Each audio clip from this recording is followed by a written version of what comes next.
Chapter 876. The movement of the Nightmare Legion was not fast, nor could it be. It was not easy to find more than 1,000 corpses in a 40-kilometer battle line, and as time passed, the elites who had been sacrificed at the beginning had been completely buried by the yellow sand, making the search even more difficult. The most important thing was manpower. In such a large area with so many corpses, Emperor Dong's palace could only send 300 people to search. Lin Fengting stared blankly at the increasing number of corpses in front of him. The Nightmare Army was the main force in breaking through the blockade. To be exact, his son Lin Yuxian was the leader. All the orders were issued by Lin Yuxian. That included giving up on sorting out their comrades' corpses. He did not feel that the Nightmare Army was cold-blooded and did not care about the corpses of their comrades. Instead, this action showed the determination of the Nightmare Army. No one cleaned up the corpses of their comrades because no one planned to go back alive. Specks of light covered the vast desert. The night in the desert was beautiful and stunning. The hazy and bright light of the moon and stars quietly sprinkled on the desert, blending with the sword chi that illuminated the desert. It was dreamy and warm. Wisps of sword intent seemed to have merged with the desert. The light within hundreds of meters kept moving. Li Tianlan alone found corpses in the yellow sand and went further and further. Lin Fengting watched all this quietly and suddenly looked back at Lin Yuxian sitting next to him. Lin Yuxian's face was pale and bloodless. His aura fluctuated continuously, fluctuating between high and low. He had just used the recovery potion of the Lin clan. With the effect of the potion, unimaginable exhaustion filled his whole body. After the tension in his heart was released, he only felt weak. "Is it worth it?" Lin Fengting suddenly asked. "What?" Lin Yuxian shook his head hard and looked at his father. "Everything." Lin Fengting asked. "There was everything, including everything. Was it all worth it? Was it worth it for the Nightmare Army to turn out in full strength to fight against Jianghu State and break the blockade? Was it worth it to lose more than half of the Nightmare Legion? Facing tens of thousands of soldiers and countless cannons, was it worth it for everyone to charge with the courage to die? As the heir of the Lin clan, was it worth it to give up the identity of heir and become a branch to rebuild Zhuanyuantai? Was it worth risking his life for Li Tianlan and Emperor Dong's palace? It was not that he had no other choice. Lin Yuxian had a choice. He had many choices. But he didn't choose anything. Was it worth it? Lin Yuxian was silent for a long time before he said softly, "The Nightmare Core must appear here. The most important thing for Emperor Dong's palace to develop to this stage is momentum. In any case, this momentum cannot be suppressed at all." For the sake of Xinyuan City, Tianlan wiped out the whole Qi family. He had a standpoint, but he was also at fault first. 2 years in the desert is nothing. But this time is different. Planned termination was Qin Fangqing's mistake. Or rather, it was his own stupidity. He did something wrong, but after it was exposed he sealed off the desert prison? What? From the beginning to the end, Tianlan and Emperor Dong's palace were right. However, Jianghu State blocked the news in an extremely tough manner and tried to suppress Emperor Dong's palace. He was too optimistic. I dare say that if Emperor Dong's palace tolerated it this time, regardless of what the outside world would think, Qin Fangqing would be even more insatiable in the future. So, the Nightmare Core must appear here. No matter what, even if everyone dies here, we must charge. Emperor Dong's palace is not a place that can be easily bullied. Lin Fengting took a deep look at his son and said with a smile, "Besides this, what else? Your identity is different." Lin Yuxian looked at the neatly arranged corpses around him. He reached out and held the palm of one of the corpses. The thick palm was extremely cold and stiff. He still remembered the name of this brother. He was from Suzhou and had mediocre qualities. But he was obsessed with martial arts and was also one of the thorns of the Nightmare Core. He was an expert at the peak of the fire-flaming realm. When he was in Tianan, he liked to learn from others when he had nothing to do. He even asked Lin Yuxian for help. When facing the artillery fire all over the sky, he tried his best to cooperate with Lin Yuxian to support the pseudo-domain. He was the first expert at the peak of the fire-flaming realm to die under the artillery fire. Lin Yuxian held his palm quietly. After a long time he whispered, "It's the same." Lin Fengting sighed and shook his head. He patted him on the shoulder and said in a low voice, "It's good to be alive." Lin Yuxian did not speak. Lin Fengting slowly reached out and grabbed a handful of yellow sand. The subtle light merged with the yellow sand and was held in his hand at the same time. Lin Fengting quietly looked at the shining yellow sand in his hand. After a long silence, he sighed softly and said, "The prince group is finished." Lin Fengting froze and looked at his father in astonishment. He heard it very clearly. What Lin Fengting said was that the prince group was finished. It was not that Chen Fangqing was finished. If the individual and the whole were shown in Zhongzhou state, it would be a completely different situation. If Chen Fangqing was finished, there would be no change in the current situation. After all, he was a person who was about to retire. But if the prince group collapsed, the entire Zhongzhou state would fall into a violent turmoil. Is it so serious? Lin Yuxian frowned. Lin Fengting pinched the sand in his hand, and a faint light flowed in his hand. It looked very gentle, even warm, but he could only feel an almost insane killing intent from the extremely subtle sword qi. It came from Li Tianlan's killing intent. Emperor Dong's palace, he whispered, looking at the whole dark world, all resources are limited, especially power resources. In a relatively balanced environment, the rise of a behemoth does not mean the weakening of other forces of the same level. It is more likely to mean the disappearance of another behemoth. It's a good opportunity right now, even the only opportunity. And Tianlan is already qualified. Lin Yuxian's mood was a little complicated. He thought of what Li Tianlan had just said. Even if I haven't entered the invincible realm, I am invincible in the current dark world. When he said this, Li Tianlan's voice was very soft, but with absolute confidence. If there is no ruthlessness, Lin Yuxian hesitated and whispered, to what extent can Tianlan do? He believed that Li Tianlan could indeed defeat everyone in the dark world with Shenyuan Feng. Especially in the current state of Shenyuan Feng. The sword that tore the sky just now was enough to explain the problem.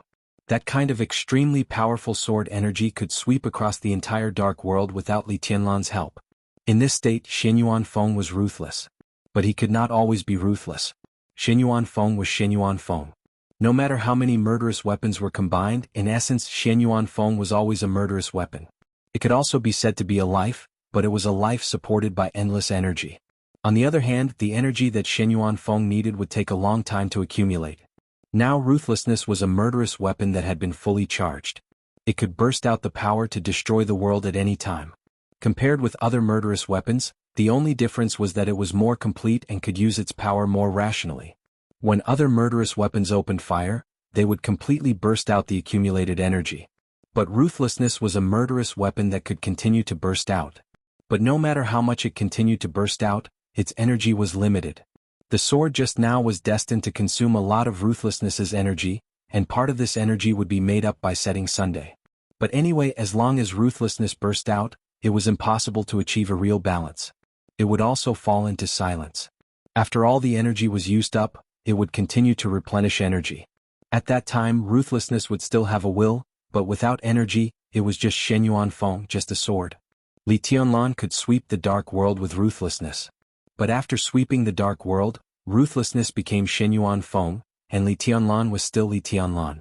How strong was Li Tianlan now without the help of external objects?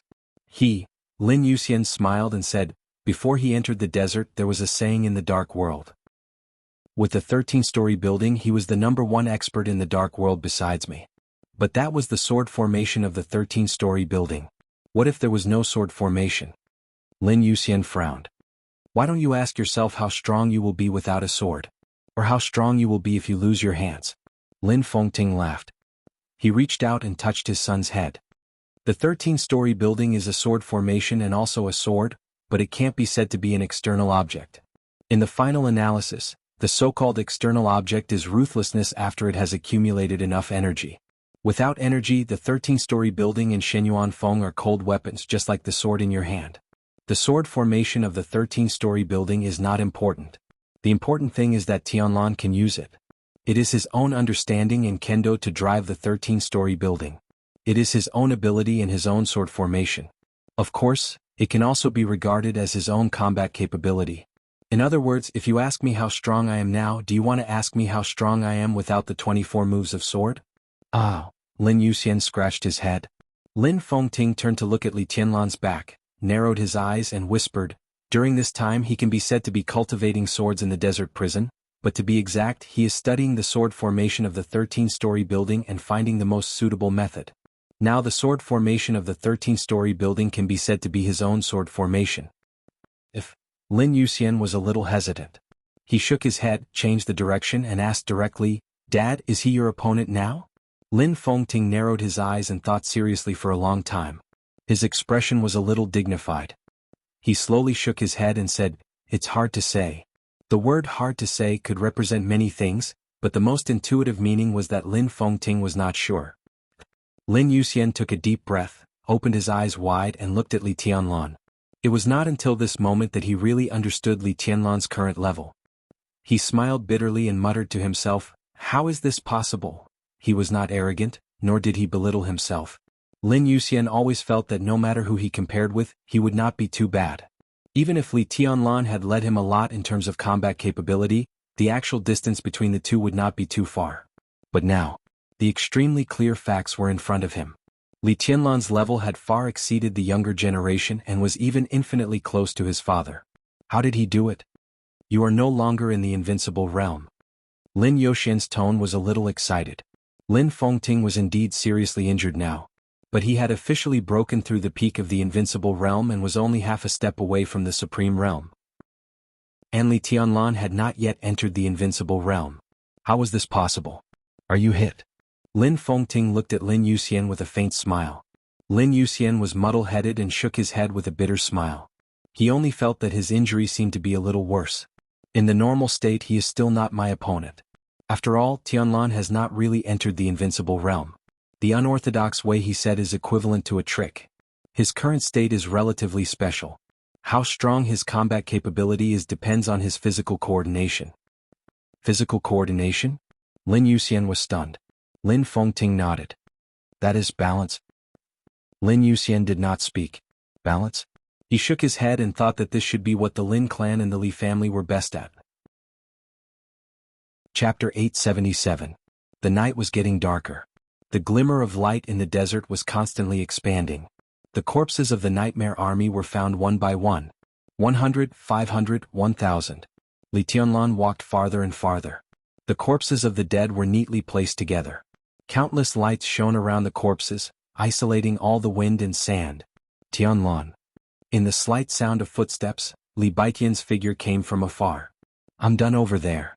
Li Tianlan nodded and carefully dug out a corpse that was almost completely buried by the yellow sand. "Give me a hand."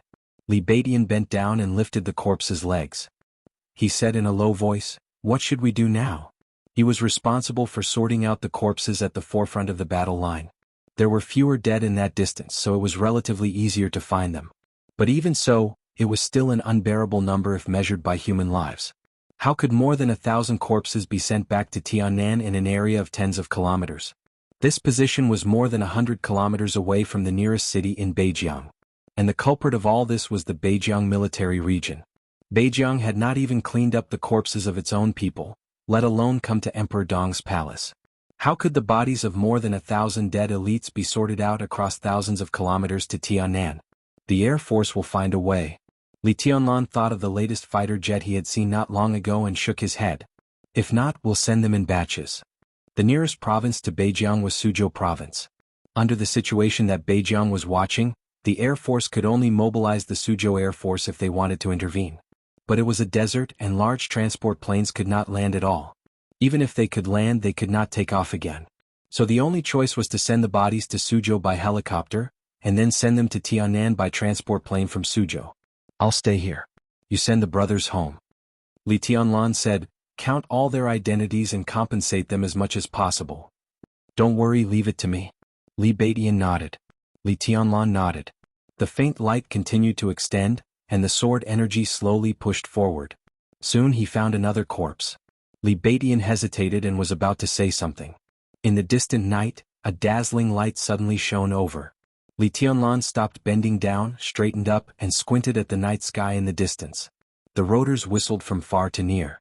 2 armed helicopters slowly approached Li Tianlan. The dazzling searchlights swept across the desert and scrupulously. The approaching helicopter kicked up a strong gust of wind. As if on purpose, 2 helicopters slowly hovered above Li Tianlan's head. The people in the helicopter did not speak. Only the searchlight kept sweeping Li Tianlan's body. Li Baitian raised his head and looked at the symbol of the Northern Frontier Army on the helicopter. He looked at the searchlights that kept sweeping over, and his face darkened. In the cabin of the helicopter, a middle-aged man in a military uniform looked down at Li Tianlan expressionlessly and said nothing. The dazzling light was aimed directly at Li Tianlan's eyes, and the strong light shrouded his whole body. Ha! Li Tianlan laughed. He raised his palm. There was no hesitation, no fear. An extremely sharp sword light suddenly bloomed in his palm. The sword light rushed up into the sky, and as it continued to extend, it directly turned into a huge sword that was over 100 meters tall. The sharp light illuminated the sky, and the huge sword did not stop as it directly chopped down. *CK land. In the leading helicopter, the middle-aged man's face suddenly changed. The blade of the huge sword flashed away in the air. Boom. In the violent roar, the fuselage of the second helicopter exploded in an instant, and a strong flame rose in the air. The searchlights disappeared. Li Tianlan waved his hand. The awe-inspiring sword energy flew in his hand. A helicopter. Before the wreckage and fire of the helicopter landed on the ground, they had been completely smashed into pieces by the sword energy. The helicopter, the fire, and the people on the helicopter all disappeared. The corner of Li Baiqian's mouth twitched. He did not speak but just walked to Li Tianlan's side. The helicopter slowly descended. Before it completely landed, the cabin door had been violently pulled open. Li Tianlan. In a furious roar, the middle-aged man jumped directly from the helicopter and roared furiously, "Do you know what you are doing?" Li Tianlan looked at him expressionlessly. The man was about in his early 50s. His military uniform was neat, and his momentum was majestic and domineering. The faint light of the desert illuminated his epaulets. The rank of lieutenant general was shining in the night. A large number of military medals hung on his chest, making him look iron-blooded and majestic. Li Baiqian's eyes fell on the military medals on the man's chest. He hesitated and did not say anything. He could see that the man was a real fierce general. Those military medals were enough to represent a lot of things. The military medals of the team might be exaggerated, but several of the military medals of the individual were real contributions. What did the man want to express by wearing them on his chest? Li Baiqian glanced at Li Tianlan and did not speak. "They are all soldiers of Jianghu State U." The lieutenant general's voice was loud and angry. But Li Tianlan did not bother to listen at all. He directly interrupted the man's roar. "Say it." The lieutenant general's momentum slightly stagnated. "I am the deputy of the Beijiang military region, say it." Li Tianlan looked into his eyes. "Or don't say it." The lieutenant general's eyes flickered and then he sneered.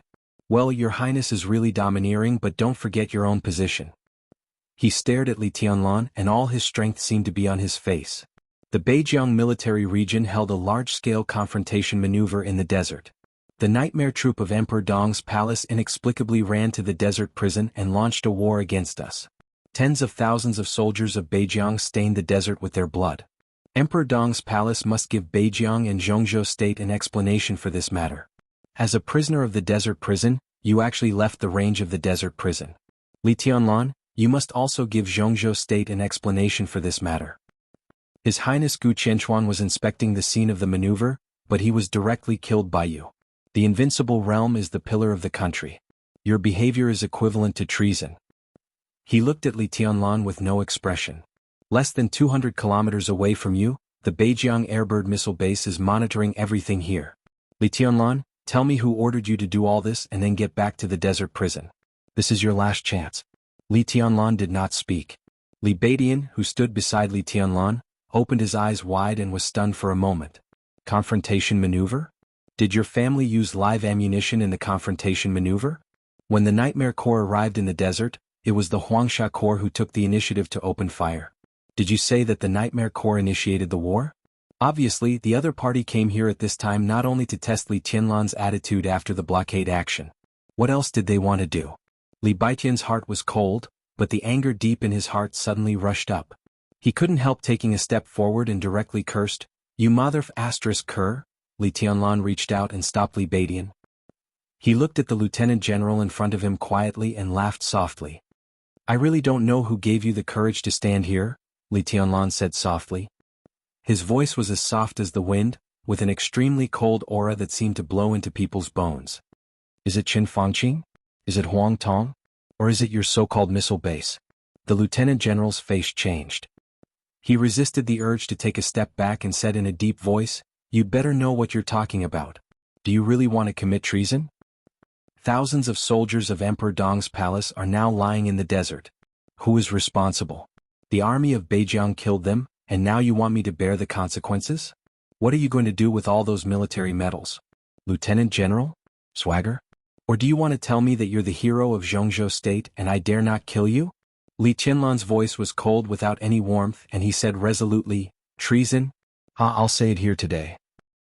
The lives of more than 1,000 soldiers must be paid with blood. No one can stop me. If I really leave Jianghu State because of this, it's not me who betrayed Jianghu State but Jianghu State betrayed me. He looked at the lieutenant general in front of him, or to be exact, at the miniature camera on the lieutenant general's collar. I won't stop until I die. Are you ready? He grabbed a corner of his cloak with his hand and suddenly pulled it. In an instant, an unimaginably bright sword light appeared over the desert. With Li Tianlan as the center, the sword light quickly stretched out in the night sky. A rainbow appeared under the night sky of the desert. The colorful rainbow crossed the desert in an instant and appeared at the missile base 200 kilometers away. The sword light was like a rainbow. Fast. It was incredibly fast. The extremely bright light exploded in the center of the missile base almost as soon as Li Tianlan raised his palm. There was a loud bang. The earth shook and the mountains shook. It was deafening. The raging fire suddenly enveloped everything. The entire base exploded from the ground to the ground. The strong fire swept everything in the base, the buildings, the turf, the garden, the vehicles, and the soldiers. Everything was completely shattered in the explosion. The mushroom cloud rose into the night sky. The violent explosion affected the nearby cities, and the whole city was shaking slightly. Li Tianlan put down his palm. The rainbow disappeared. A black windbreaker reappeared on Li Tianlan's body. What did you do? The lieutenant general's face was pale. The almost earth-shattering explosion could be vaguely heard even here. He finally couldn't help but take a step back. Li Tianlan crooked his finger. A special encrypted mobile phone flew out of the lieutenant general's pocket. Li Tianlan picked up the phone, lowered his head, and dialed a number. The phone was quickly connected and a cold voice sounded. This is Dongqing Wudi. Minister, it's me, Li Tianlan said. On the military plane, Dongqing Wudi froze for a moment and looked at the display. Tianlan? Is Chen Guoqiang with you? Li Tianlan didn't know who Chen Guoqiang was, but it must be the name of the lieutenant general in front of him. He said slowly, I have a request for the aftermath of the war in the desert. Go ahead. Dongqing Wudi said calmly. Every soldier who died in the battle in Emperor Dong's palace should become a martyr recognized by Jianghu State. Li Tianlan said calmly. No problem. Dongqing Wudi answered without hesitation. Li Tianlan was silent for a moment and said again, You didn't understand what I meant. Dongqing Wudi hummed and seemed to be confused. Then he fell silent. He might not understand at first. But after Li Tianlan emphasized it again, he naturally understood. The victims of Emperor Dong's palace should become martyrs of Jianghu State. The tens of thousands of Beijiang soldiers who died in the desert could not be regarded as martyrs. If this matter was determined in this way, it was self-evident what it meant. They deserve it, Li Tianlan said lightly. This was what he said from the bottom of his heart. Maybe those people were right. But Li Tianlan couldn't stand in the shoes of others to consider the problem. He had his own standpoint and from his standpoint, those people deserved it. I see. Dongqing Wudi was silent for a long time before he said in a low voice, Wait for me in the desert. I'm already on my way. Li Tianlan said no more and silently hung up the phone. The mobile phone in his hand silently turned into extremely tiny pieces. Li Tianlan looked up at the lieutenant general who had just swaggered in front of him, narrowed his eyes and whispered, Do you have any last words? Chapter 878. The lieutenant general couldn't help but take another step back. He stared at Li Tianlan in front of him and observed his expression. Li Tianlan's expression was calm and casual, but the faint killing intent in his eyes seemed to be real. He was serious. The lieutenant general finally confirmed this. You must be responsible for your actions. The lieutenant general forced himself to calm down. He looked at Li Tianlan and said in a suppressed voice, 200 kilometers away, the Skybird missile, gone. Li Tianlan said lightly, The so-called missile base you mentioned is gone. The lieutenant general thought of the voice he had vaguely heard before, and his face became more and more gloomy. He shook his head fiercely. It's impossible. Li Tianlan looked at him and nodded after a moment of silence. It's a little boring. He looked at the miniature camera on the lieutenant general's collar. I don't know what you want to do by filming this idiot, but I appreciate your approach. I hope you send more people to die. One lieutenant general is not enough. The subtle light on the desert floated slowly and fell on the lieutenant general. In an instant, a large amount of blood sprayed out of the lieutenant general's body, as if there were countless tiny but extremely sharp long swords piercing his body. His body became a fountain from head to toe, spraying blood all over his body. The extremely distorted and miserable wails suddenly rang out. The voice was desperate and frightened to the extreme. Scarlet blood splashed into the air, reflecting an extremely strange color under the reflection of the sword light. It was a beautiful scene. Li Beidian, who was standing beside Li Tianlan, looked at the scene and listened to the lieutenant general's scream. His body trembled subconsciously. The lieutenant general's body fell to the ground, screaming at the top of his lungs. Countless tiny light spots covered his whole body, and a large amount of blood dyed the desert under him red at a speed visible to the naked eye. The light surged on him at a steady pace, and his body seemed to be getting smaller and smaller. Li Tianlan didn't move and looked at him coldly. The lieutenant general's screams grew weaker and weaker. Every speck of light on his body was a sharp sword. Tens of thousands of swords shuttled through his body, grinding against each other and melting his flesh, bringing him the greatest pain in the tiniest of places. His body gradually disappeared. More than 10 minutes later, the lieutenant general had completely lost all traces of its existence. His military uniform, medals, and body had all disappeared, leaving only a pool of blood on the ground. Li Tianlan turned back to sort out the corpses and muttered to himself, "A Beijiang military region is not enough. One lieutenant general was not enough. An invincible realm expert was not enough. The Beijiang military region was not enough." Li Tianlan said he wanted revenge. All of his hatred, all of his cruel methods, seemed to point towards a single target. Li Beidian took a deep breath and lifted a corpse with Li Tianlan. He suddenly said, "Chen Fangqing? One Chen Fangqing is not enough." Li Tianlan lowered his head. His life can't compare to more than 1,000 elites of Emperor Dong's palace. So, Li Beidian's scalp went numb. "One prince group is enough." Li Tianlan smiled. His tone was still calm, but the content of his words could be said to be earth-shattering. Li Beidian took a deep breath and finally understood what Li Tianlan wanted to do. The blockade of Beijiang military region was a war initiated by Chen Fangqing against Emperor Dong's palace. And now Li Tianlan wanted more than just revenge. What he returned to Chen Fangqing was also a war. A war that was crazy enough to involve the entire Jianghu state. But now, Li Beidian hesitated for a moment. "Isn't it too early?" "It's not early," Li Tianlan said. "The opportunity is here. I have enough strength." His strength was enough. Now the opportunity was also here. Li Tianlan was sure that he was invincible now. He might not be able to fight against the whole world alone as Wang Tianzong did in Eastern Europe. But now if he wanted to kill someone, he didn't think anyone in the dark world could escape. He already had the strength to stand at the peak of an individual. Shenyuan City was developing rapidly and thriving. All kinds of resources were gradually perfected. The huge capital flow was endless, and all aspects of the system were constantly being optimized. When he officially set foot in Shenyuan City, that was the time when Emperor Dong's palace started to integrate Tiannan. Simply put, he also had the foundation of a superpower. The giant group had been reshuffling in the past 2 years.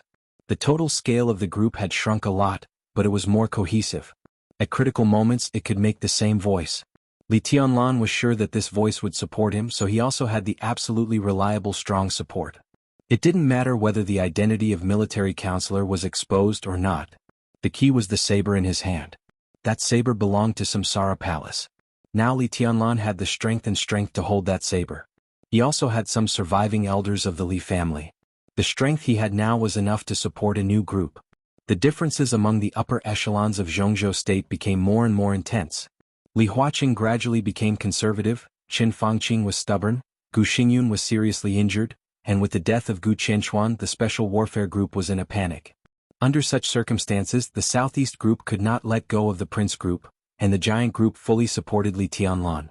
With such a good opportunity, Li Tianlan thought that he could try to shake and even destroy the foundation of the entire prince group. He was sure. In the next few decades he might not have such a good opportunity again. Time passed slowly. All the corpses of the dead in Emperor Dong's palace were gradually sorted out. When Bai Yuming, who was in charge of the middle part of the battlefield, came to Li Tianlan's side, the roar of the helicopter rotors sounded at the same time. In the distant night, a dense group of helicopters gradually approached and began to gradually descend from a very far place. 10, 20, 30, 2 squadrons of helicopters slowly landed in the desert. The door of the leading helicopter was pulled open. Dongqing Wudi, the minister of the army headquarters, took the lead to come out. Bai Qingzhao followed him.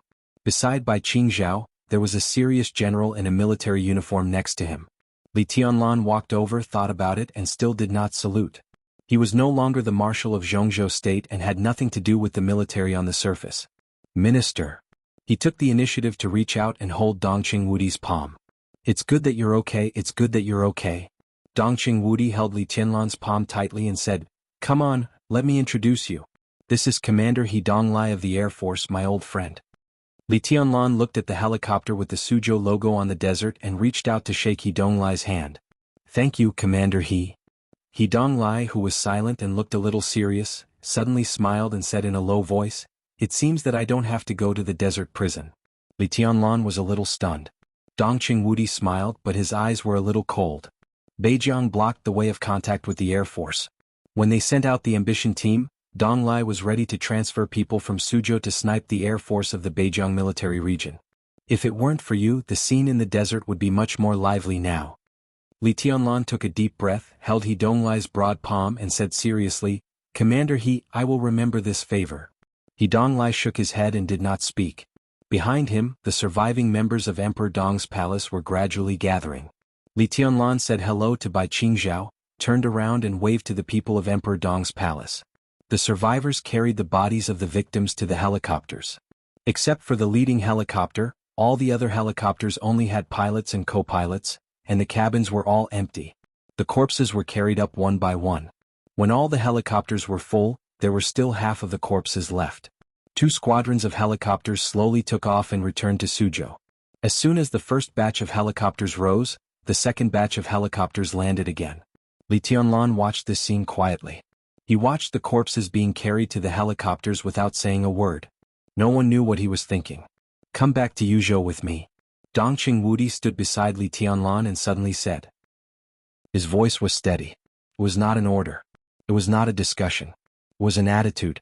It came from the attitude of the army headquarters of Jianghu state. From the second he said this, Li Tianlan was no longer a prisoner of the desert prison. Dongqing Wudi showed up here as soon as possible to express this attitude. At least from this point of view, he could stop others from talking. Li Tianlan nodded and watched the second batch of helicopters slowly disappear into the night. The distant night sky lit up again. When all the corpses were transported to Suzhou, the third batch of helicopters landed in the desert again. All the survivors of Emperor Dong's palace gathered silently in front of the helicopters. Li Tianlan took a deep breath and walked over. Everyone was looking at Li Tianlan. Li Tianlan was also looking at them. The faces in his line of sight were filled with exhaustion, weakness, anger, and sorrow. But they were not confused, nor did they flinch. It was not until this moment that Li Tianlan was finally sure that this war that caused heavy losses to Emperor Dong's palace also made the most direct transformation of the Nightmare Army. There were only 300 elites who fought their way out of the army of 100,000. And these 300 people in front of him were destined to become the strongest cornerstone of Emperor Dong's palace in the future. "Thank you." Li Tianlan looked at every face in front of him and said softly, "Thank you for everything you have done in this war." There was a slight commotion in the crowd, but no one spoke. Li Tianlan smiled and continued, "This war is not meaningless. We have suffered heavy losses, but we have not failed. The Nightmare Army with less than 2,000 people passed through the defense line of nearly 100,000 troops. Maybe we don't have to wait until tomorrow. Maybe now, the whole dark world knows the name of the Nightmare Army and the dignity and bottom line of Emperor Dong's palace. All of this is protected by your lives. You should be remembered by this era. This is our era. Everyone who died in the war or lived, everyone is a hero of this era. No matter how glorious Emperor Dong's palace will be in the future, everyone in this era will remember that when we were weak at the beginning, it was you who forged the pride and dignity of Emperor Dong's palace with your blood and life." Li Tianlan looked deeply at the crowd in front of him and said, "I will give you an explanation. Wait for me in Tianan." He nodded to Li Beidian and said calmly, "Now get on the plane and go back." Everyone turned around at the same time and silently walked into the helicopters one after another. Lin Fengting walked to Li Tianlan and said with a smile, "I'll go to Tianan too." Li Tianlan glanced at him and nodded. "Okay." Lin Fengting nodded with a smile and followed the elites of Emperor Dong's palace without saying goodbye to Dongqing Wudi. The helicopters slowly took off. The faint light illuminated the desert. Li Tianlan stood in the light and watched the helicopters get higher and farther away. He was silent for a long time. Dongqing Wudi looked at the scene quietly, with a complicated look in his eyes. He thought of the sword light that tore the sky and the earth, the silent but firm eyes of the Nightmare Army before they left, and the messy battlefield the helicopters flew all the way. He finally realized something. In this magnificent era, tonight, Emperor Dong's palace officially took its first step. Countless glory and splendor were ahead. They were all on the way to Emperor Dong's palace. Just as Li Tianlan had said. This was their era. Chapter 879. When Qin Fangqing walked into Li Huaqing's office, Li Huaqing had just turned off the video in the office, cut off the satellite signal and was going to rest. Recently Jianghu state had been troubled. The exposure of the termination plan had caused too many chain reactions, and the action of blocking the desert had pushed everything to the point of no return. Li Huaqing's heart was always tense, waiting for a result. As a result, the Nightmare Legion suffered heavy losses. Tens of thousands of troops in Beijing were buried with the result of almost being wiped out. At the same time, Li Tianlan's earth-shattering sword came. It was hard to say whether this result was what Li Huaqing wanted. But whether he wanted it or not, at least it was a result. A result that could not be changed. Li Huaqing's heart relaxed.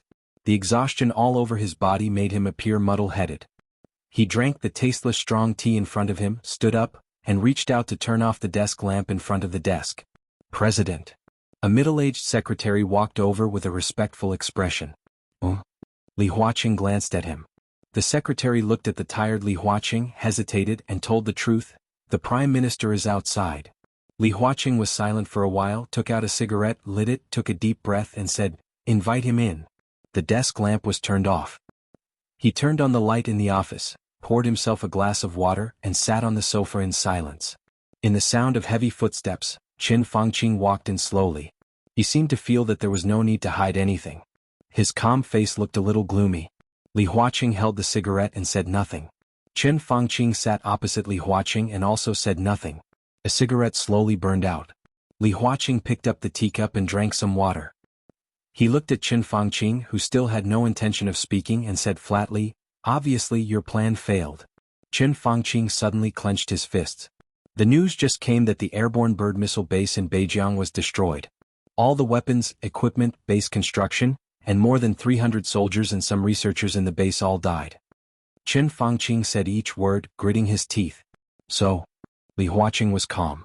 Qin Fangqing suddenly broke out. He jumped up and roared, "He's committing treason. He is the enemy of Jianghu state, and he is provoking its dignity. Ambition Team, Fierce Tiger Armored Corps, Airborne Bird Missile Base, the 43rd Army, Gu Qianchuan.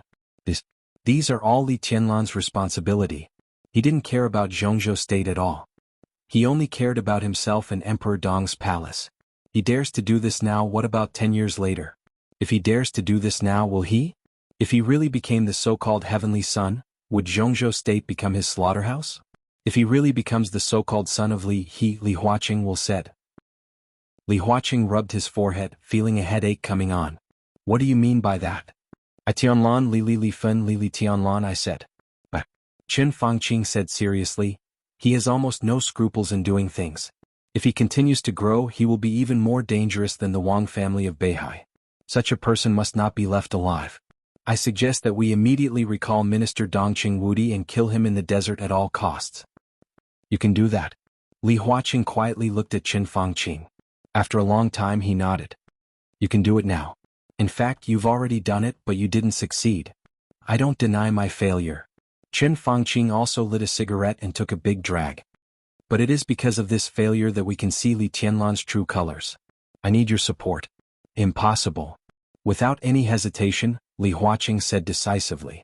Looking at Qin Fangqing's ugly expression, he took a deep breath and said in a low voice, I support you? If I support you now, I will start a civil war. Prime Minister, you should calm down. Don't you think it's messy enough? Qin Fangqing was silent for a while and seemed to be thinking about the wording. When he was about to speak, Li Huaqing continued, You can't convince me. No matter what the reason is, Prime Minister, our cooperation is not like this. I still say that I can understand your behavior, but I don't agree with your approach. There are many possibilities for Jianghu state in the future, but if I agree to support you now, it will be a disaster for Jianghu state now. I personally think that you should stop this series of actions. How to deal with the aftermath is the most important thing you should consider. Qin Fangqing suddenly stood up with a livid face. Li Huaqing lowered his head quietly and drank some water. Qin Fangqing said no more and left the president's office without saying a word. The secretary, who was already past work time, respectfully sent Qin Fangqing out. Looking at the direction he left, the secretary frowned slightly and returned to the president's office. President. The secretary glanced at Li Huaqing and stopped talking. Say it. Li Huaqing smiled. The prime minister seems to have gone to Tianan Pavilion. The secretary said softly. The location of Tianan Pavilion in the Hidden Dragon Sea and Qin Fangqing's residence was the opposite. There was also a director of Jianghu State, Zhou Yunhai, the leader of the North Group, living there. Li Huaqing narrowed his eyes and shook his head. It doesn't make sense. He stood up and looked at the secretary with a smile. Let's go. Work is over. Let's go eat something together. Oh, by the way, inform Minister Dongqing. Li Huaqing stopped and said, when they return to Yuzhou, ask them to come over. The last batch of helicopters completely disappeared into the night sky. In the desert, Dongqing Wudi hung up the phone with a calm expression and let out a long breath. Li Tianlan still stood there, looking at the direction where the helicopters left. Let's go. Dongqing Wudi took 2 steps forward and reached out to pat Li Tianlan on the shoulder. I just received a call from the president's office. The president wants to see you. There should be a conclusion to this matter. Li Tianlan knew what the so-called conclusion was without thinking. He nodded and said thoughtfully, he is smarter than Qin Fangqing. That's a good thing. Dongqing Wudi said seriously. Indeed. Li Tianlan nodded. Let's go. Dongqing Wudi waved his hand, and the rotors of the helicopter beside him began to turn slowly. Li Tianlan looked back in the direction of the prison and gently raised his hand. A stream of sword energy spread from his hand, and his figure disappeared in an instant. At the same time, in the desert prison, the flower of sword energy inserted in Qin Weibai's hair suddenly trembled. The flower, which looked lifeless, was almost full of vitality and color in an instant. Qin Weibai thoughtfully took off the flower on her head. The crystal-clear flower was trembling gently, and the flower branches and petals seemed to be in full bloom at this moment. The lifelike petals bloomed to the limit in the blink of an eye.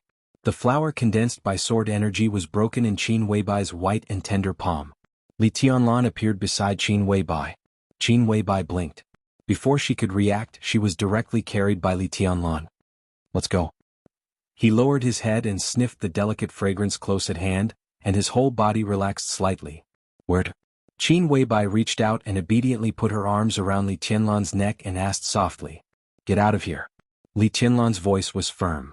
To see our country. Chapter 880. The living room of the warmly and luxuriously decorated villa shone with all kinds of lights and shadows. The lights in the living room were dimmed. On the huge projection screen that almost occupied the entire wall, all kinds of pictures kept flickering. Yellow sand fluttered in the air. An explosion of raging flames. Domineering sword light. His Majesty sat on the sofa and watched these pictures. He had been silent for a long time. Jianghu sat on the sofa on the other side with a solemn face. From time to time, he glanced in the direction of His Majesty with undisguised curiosity. On the screen was the picture of the Desert War. From beginning to end. It sounded like nothing, but in fact it was shocking enough. The Jiang family of South America naturally had its own information channels in Jianghu State. Not only the Jiang family of South America, but also Jifeng Sword Training School in East Island had its own pawns that had been operating for many years. But unsurprisingly, they couldn't get any video images about the Desert War at all. It was said that those who were qualified to pay attention to the Desert War could be regarded as leaders of Jianghu State. In terms of authority, they had reached the level of Jianghu State councillors. Under normal circumstances, it was impossible for countries and forces in the world to cultivate their pawns to such a level. But His Majesty could directly watch everything about the Desert War, including all the details. What did this mean? And this kind of watching was not the video that was obtained afterward. The picture on the screen was a little delayed, but there was no doubt that it was a real live broadcast. This also meant that His Majesty had at least one councillor's connections in Jianghu State, and he had enough influence to let this councillor bear all the risks for him.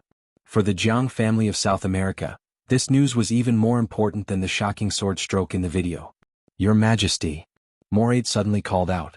In the middle of the sofa, His Majesty gave a faint and watched the sword stroke in the video over and over again. The desert war was over. But he kept playing the picture of that moment over and over again. What should we do now?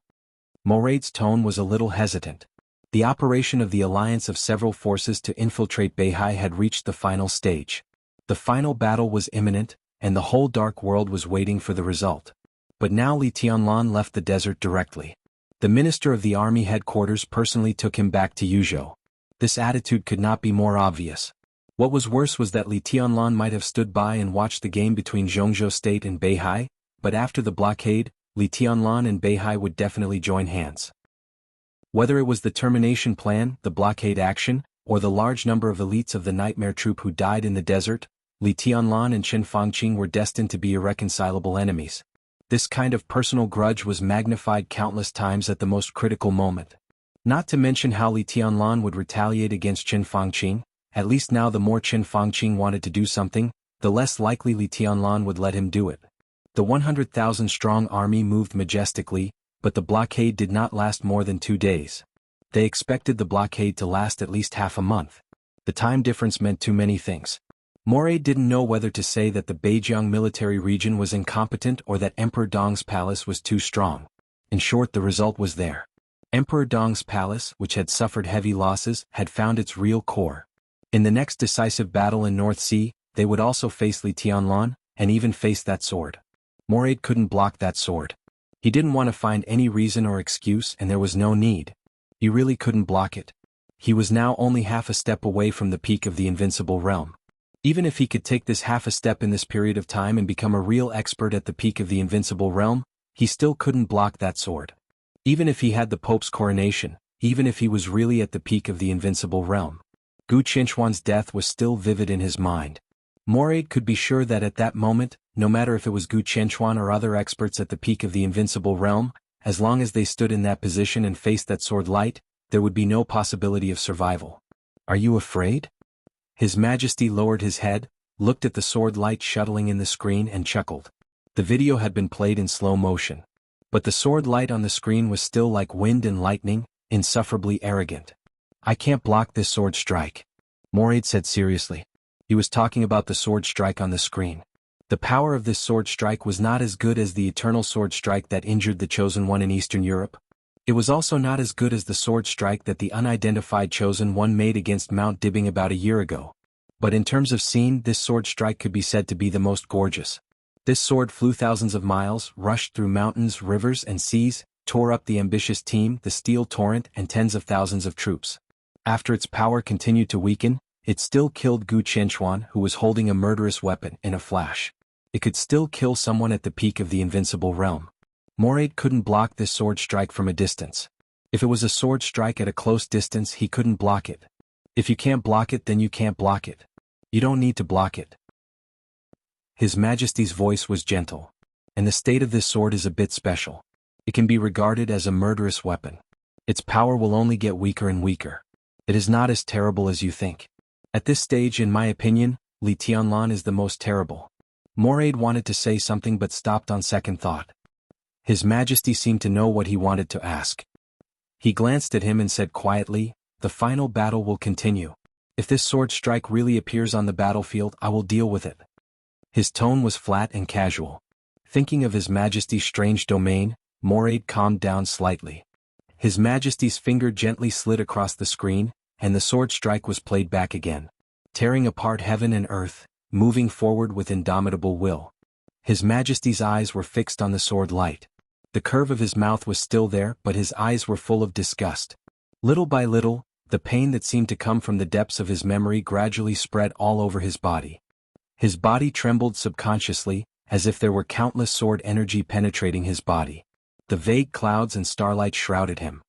He closed his eyes, smiled a little ferociously and murmured, "Wuxia, it's been a long time." The sword light was reflected in the eyes of many people. His Majesty watched it again. Wang Xingxiao was also watching it. For anyone who aspired to the end of martial arts, that sword light could be regarded as the most beautiful scenery in the world. His Majesty's eyes were full of disgust. But Wang Xingxiao's eyes were full of appreciation. That kind of look was not surprise or shock, but pure appreciation. It was undisguised, unreserved, and with a little excitement. Phoenix sat next to him and could clearly see the emotions in her nephew's eyes. To be exact, it was as if he was looking at something that belonged to him and expressing his joy. "You want that sword?" Phoenix said slowly. It was not a question. It was a statement without any emotional ups and downs. "That was my sword in the first place." Wang Xingxiao turned to look at her and said with a soft smile, "Or it is the sword of the Wang family of Beihai, the invincible sword in the world, strong beyond imagination." When did the sword of the Wang family of Beihai recognize an outsider as its master? Phoenix's voice was a little sarcastic. Wang Xingxiao didn't care. He seemed to have adapted to this aunt's cynicism toward the Wang family of Beihai. He looked at the screen quietly and said calmly, "It doesn't matter. What matters is that it will return to the Wang family of Beihai and become the foundation of the Wang family of Beihai's continued glory." "You are no match for Li Tianlan," Phoenix said calmly. "Far from it. You should know this yourself, so you want to take the sword. Where does your confidence come from?" "I'm not taking the sword." Wang Xingxiao shook his head and his voice was a little stubborn. "That is the sword of the Wang family of Beihai. Now it should just go home." "Li Tianlan won't think so. If the invincible sword really goes to Beihai, do you think Li Tianlan will let you go?" Phoenix sneered. "Does Li Tianlan's attitude matter? What matters is that I have the right to take back what belongs to the Wang family of Beihai." Wang Xingxiao's voice was a little cold. He looked at the sword light on the screen and narrowed his eyes tightly. "With this sword I can sweep the world. What can Li Tianlan do if he is not satisfied?" "You are courting death." Phoenix sat up straight and said seriously. "Don't worry." Wang Xingxiao laughed. "Aunt, Li Tianlan is not an enemy. The ownership of Xinyuan Feng is not decided by Li Tianlan, nor by me. Its only result is to become a divine weapon of the Wang family of Beihai.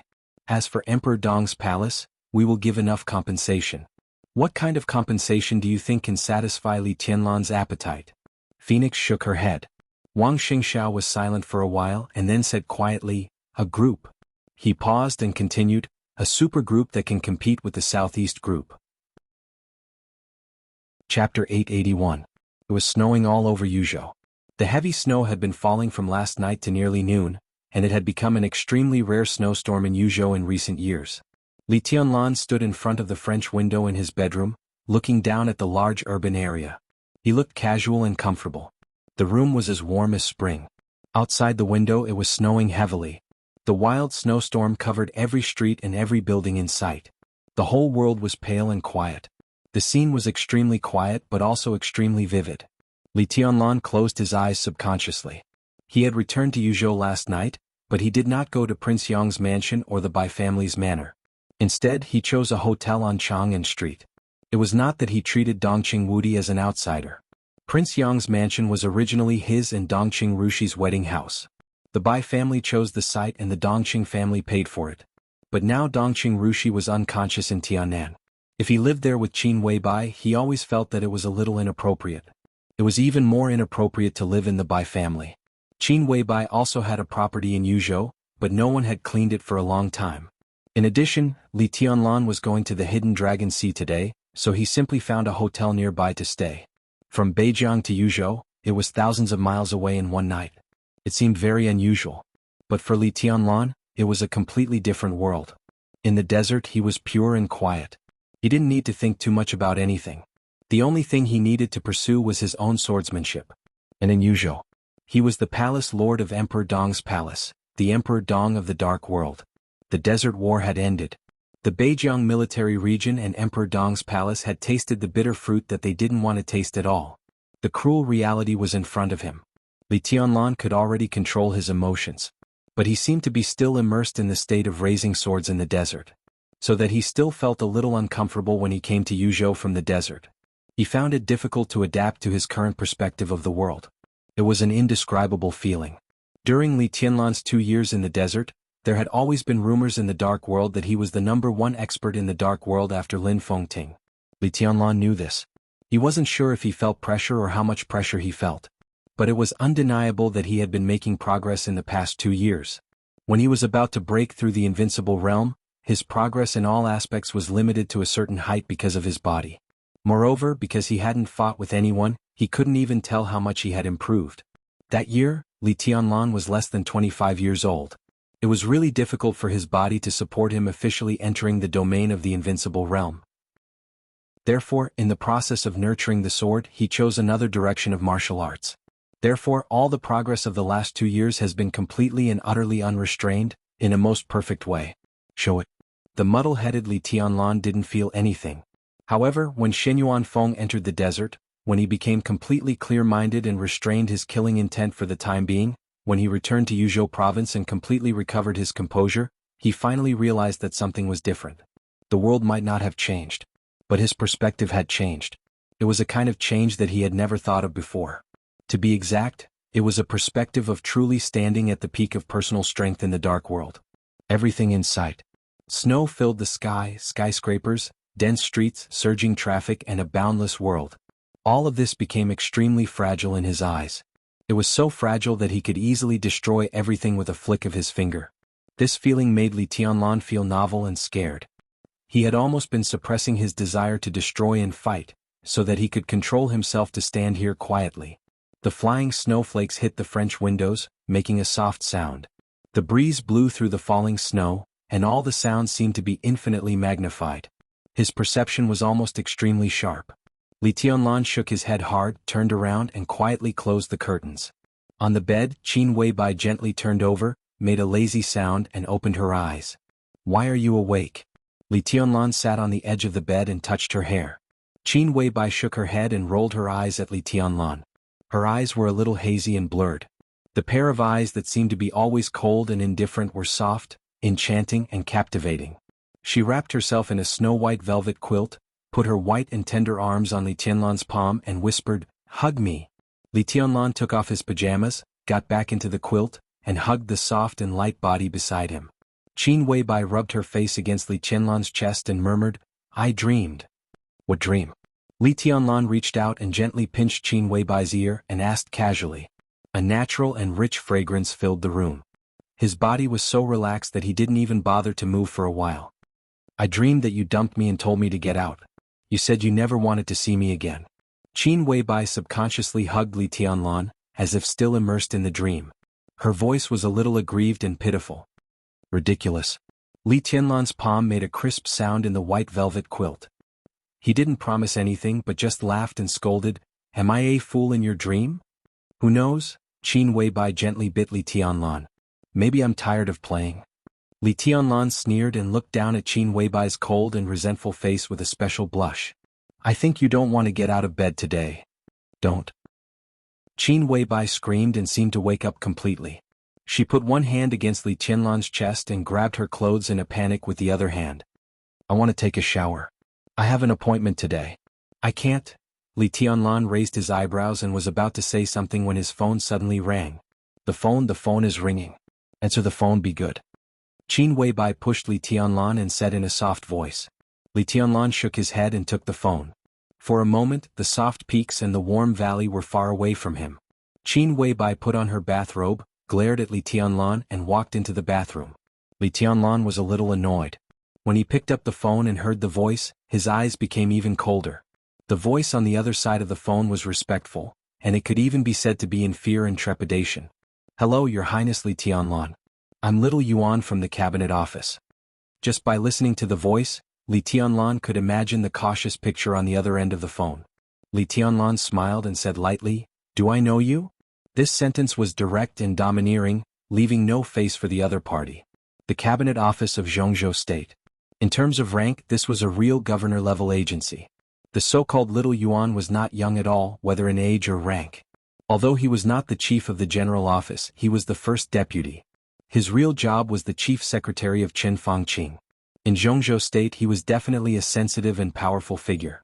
The other end of the phone did not speak for a long time, not knowing whether it was because of anger or fear. Li Tianlan did not bother to pay attention to it and hung up the phone. He looked at his watch, listened to the sound of running water in the bathroom and slowly put on his clothes. The door of the bathroom was locked. Li Tianlan pushed it, but it did not open. "What?" Qin Weibai's fierce voice sounded, but it sounded without confidence. "I'm going to Hidden Dragon Sea," Li Tianlan said. The sound of running water in the bathroom was a little lower. Qin Weibai said, "I won't check out the room." I'll live here for the time being. What do you want to eat at noon? Whatever. Li Tianlan said indifferently, I may not come back at noon or I'll have lunch with the minister. I'll come back to pick you up then. Qin Weibai said, The door of the bathroom was gently pulled open. Qin Weibai's dreamy face was exposed because of the water vapor. She looked at Li Tianlan and said seriously, Li Huaqing's conditions won't be low, but his bottom line won't be too high either. Stick to what you should. I know. Li Tianlan pinched her little nose and turned to go out. The phone rang again when he closed the door. It was still the same number. Li Tianlan thought about it and pressed the answer button. Your Highness Li Tianlan, I'm Yuan Shi from the Cabinet Office of Jianghu State. Here's the thing. The Prime Minister has something to talk to you alone. It's 10:20 in the morning. The Prime Minister has half an hour. Please don't be late. The voice on the phone, which had been cautious not long ago, became righteous, but it was a little trembling. Li Tianlan twitched the corner of his mouth and said coldly, I don't have time. Let him wait. Chapter 882. Ma Si sat quietly in the lobby of the hotel and looked down at his watch from time to time. He casually responded to the flattery of the hotel general manager with a nervous expression. The hotel had been cordoned off an hour ago. The lobby was quiet and seemed a little cold. A few essential staff members stood carefully at their posts, occasionally sneaking glances at their boss. They didn't know Ma Si, but looking at the cautious attitude of their boss, even a fool knew that this seemingly strange middle-aged man was absolutely a big shot. However, such a big shot would also wait for someone, and he had been waiting for nearly half an hour, which made everyone curious. The hotel general manager, who had been carefully accompanying Ma Si, was even more curious. He was curious and a little afraid.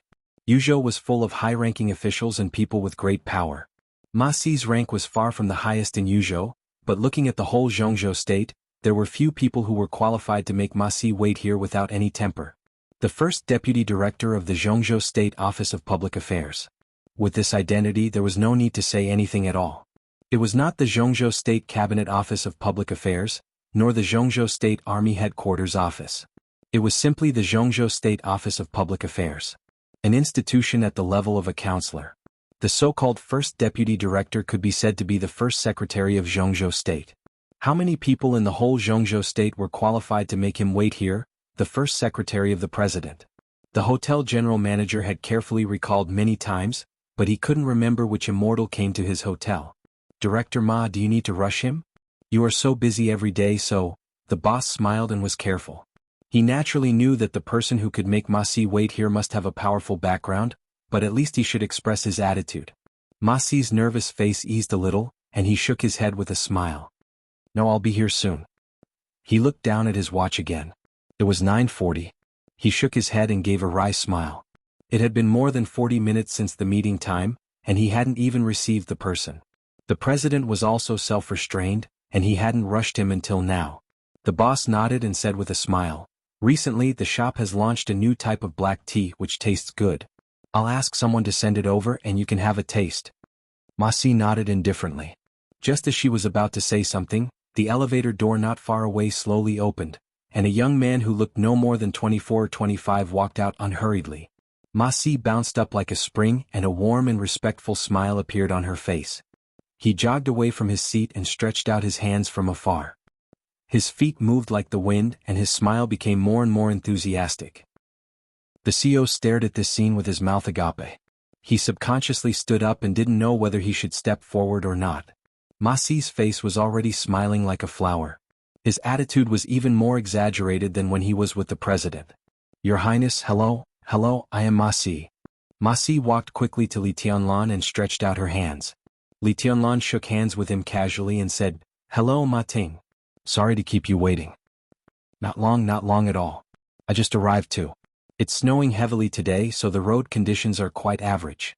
Ma Si said insincerely and held Li Tianlan's palm with both hands. Feeling his enthusiasm, Li Tianlan gave him a playful look. Ma Si's smile became more and more respectful, and he even bowed slightly subconsciously. His position might not be at the core, but there was no doubt that he was the person who could see the core clearly. As Li Huaqing's secretary, he knew the cause of a series of things and the process of all things. As for the ending, because it didn't happen, he couldn't speculate, but he already knew his leader's choice. Li Huaqing refused to continue to cooperate with Chen Fangqing. At this point, Qin Fangqing might still want to continue to be crazy, but no one dared to continue to play with him. The situation was imminent. What Li Huaqing wanted to do most now was to stabilize the already precarious situation. Li Huaqing wanted to stabilize the already precarious situation. The suppression of Beihai should be stopped. At the same time, Emperor Dong's palace and Li Tianlan should also make enough compensation to reach a new balance. Balance was compromise. Since there was compromise, there must be sacrifice. Qin Fangqing, who launched the termination plan, blocked the desert prison, and directly caused the death of tens of thousands of people, would naturally become a sacrifice. The whole prince group would even struggle because of this. Now there was less than a year before the election. At this critical point, the prince group would suffer unprecedented losses, even greater than the loss of Emperor Dong's palace in the desert. The Southeast Group and the Special Warfare Group, who had been holding back their anger, were eyeing covetously. Since the academics compromised, they would not give up the benefits in their hands. As for Ma Si, he naturally hoped that he could get a piece of the cake. He was Li Huaqing's secretary, and his predecessor had been sent to a province in the northwest 2 years ago. It could be said that he was a real border commander. In this election, whether Li Huaqing was re-elected or not, he would generally be sent to a position with real power. Before this election, there would be a huge exchange of interests. His name would definitely appear on the list of the academics, and he would be familiar with Li Tianlan. At that time, whether Li Tianlan would support him or not, as long as Li Tianlan did not object, Ma Si's future would be bright. Ma Si was a little emotional. He looked at Li Tianlan with full awe in his eyes. Today this young man, who was less than 25 years old, was really important in Jianghu state. The Li family, the Tianan Freedom Corps Sai City, the Giant Group, the Wang family of Beihai, the Lin clan, and even a part of the power of the Purgatory of Heaven capital, all the winds and clouds gathered on Li Tianlan. Ma Si thought of the lieutenant general in the Beijiang military region who died in the hands of Li Tianlan. He thought of what Li Tianlan said to the micro-camera before the lieutenant general died. That was a sentence that everyone was destined to never forget. If I really leave Jianghu state because of this, it is not that I betrayed Jianghu state, but that Jianghu state betrayed me. If Jianghu state does not betray me, I will not betray Jianghu state. Li Tianlan might have been reluctant to say this before, but now he had enough qualifications. The combat capability standing at the peak of individual force, the future that could almost unify the dark world in the future, the thriving Emperor Dong's palace, the dense network of relationships. Combining all these, Jianghu state had to consider the consequences of losing Li Tianlan. It was not a question of whether it could bear it. It was a question of whether it was willing to bear it.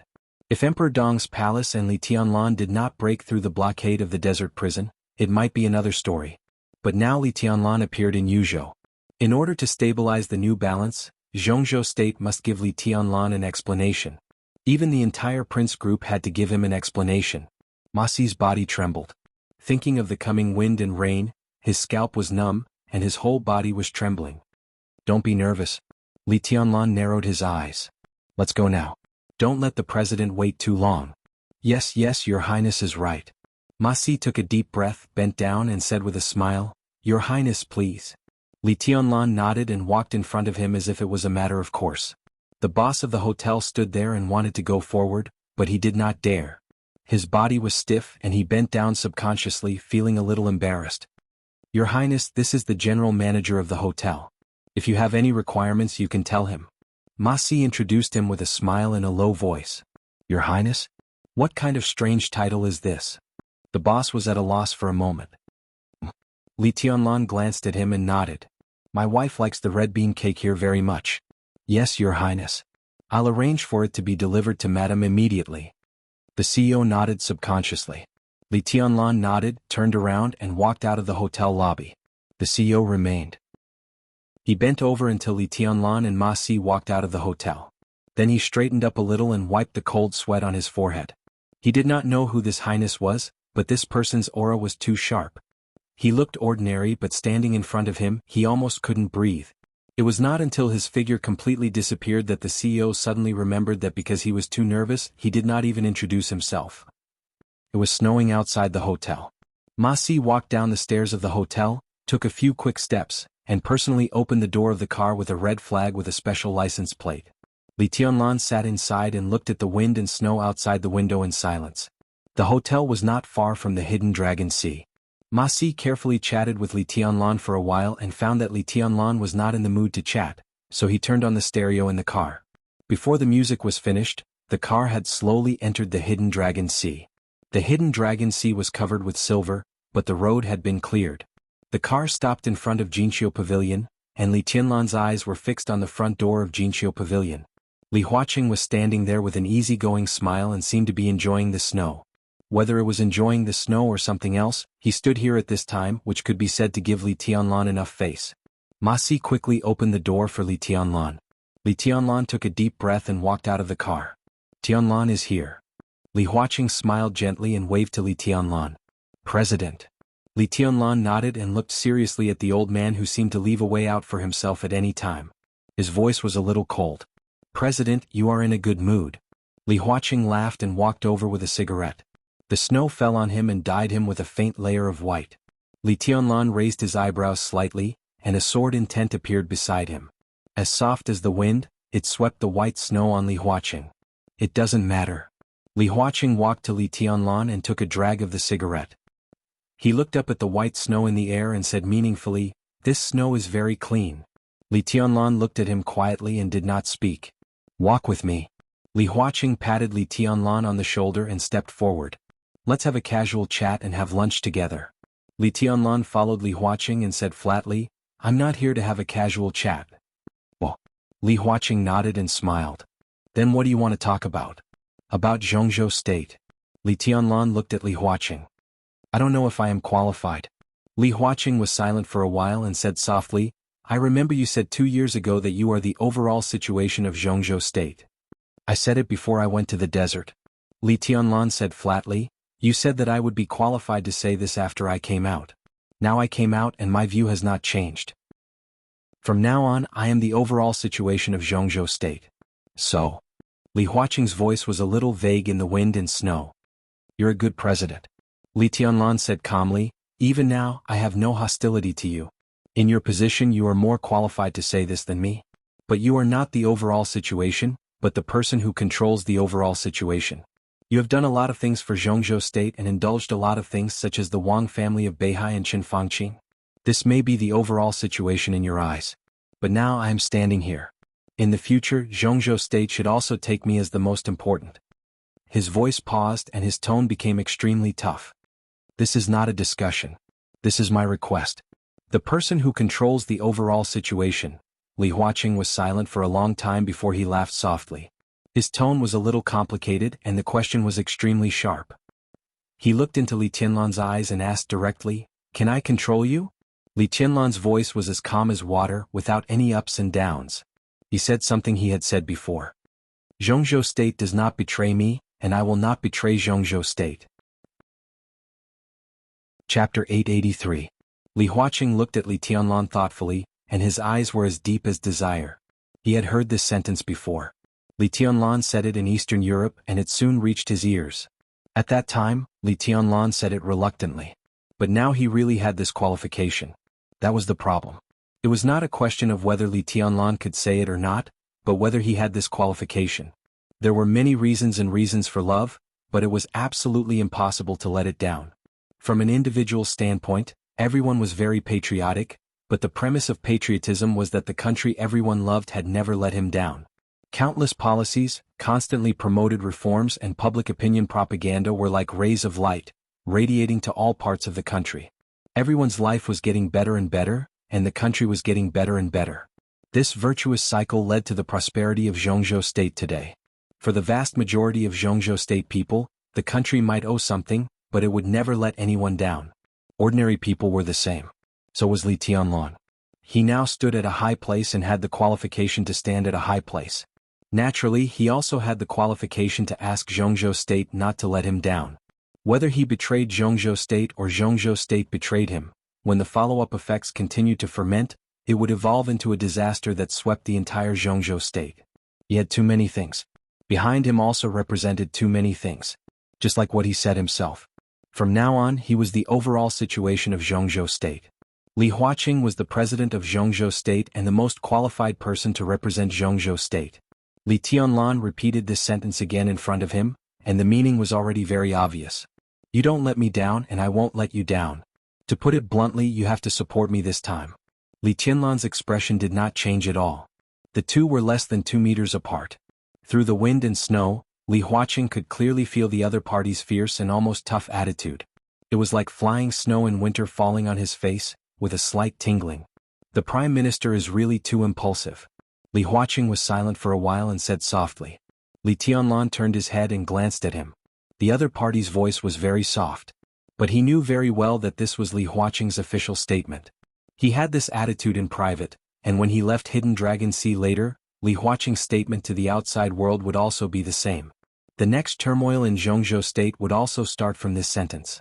This isn't just impulsive. Li Tianlan said flatly, this is a crime. His so-called impulse directly buried the most elite troops of Emperor Dong's palace in the desert, and tens of thousands of soldiers in the Beijiang military region became souls of the dead. For someone as powerful as him, one decision can easily kill tens of thousands of people. Even if he is the Prime Minister, he can't bear the consequences of this series of consequences.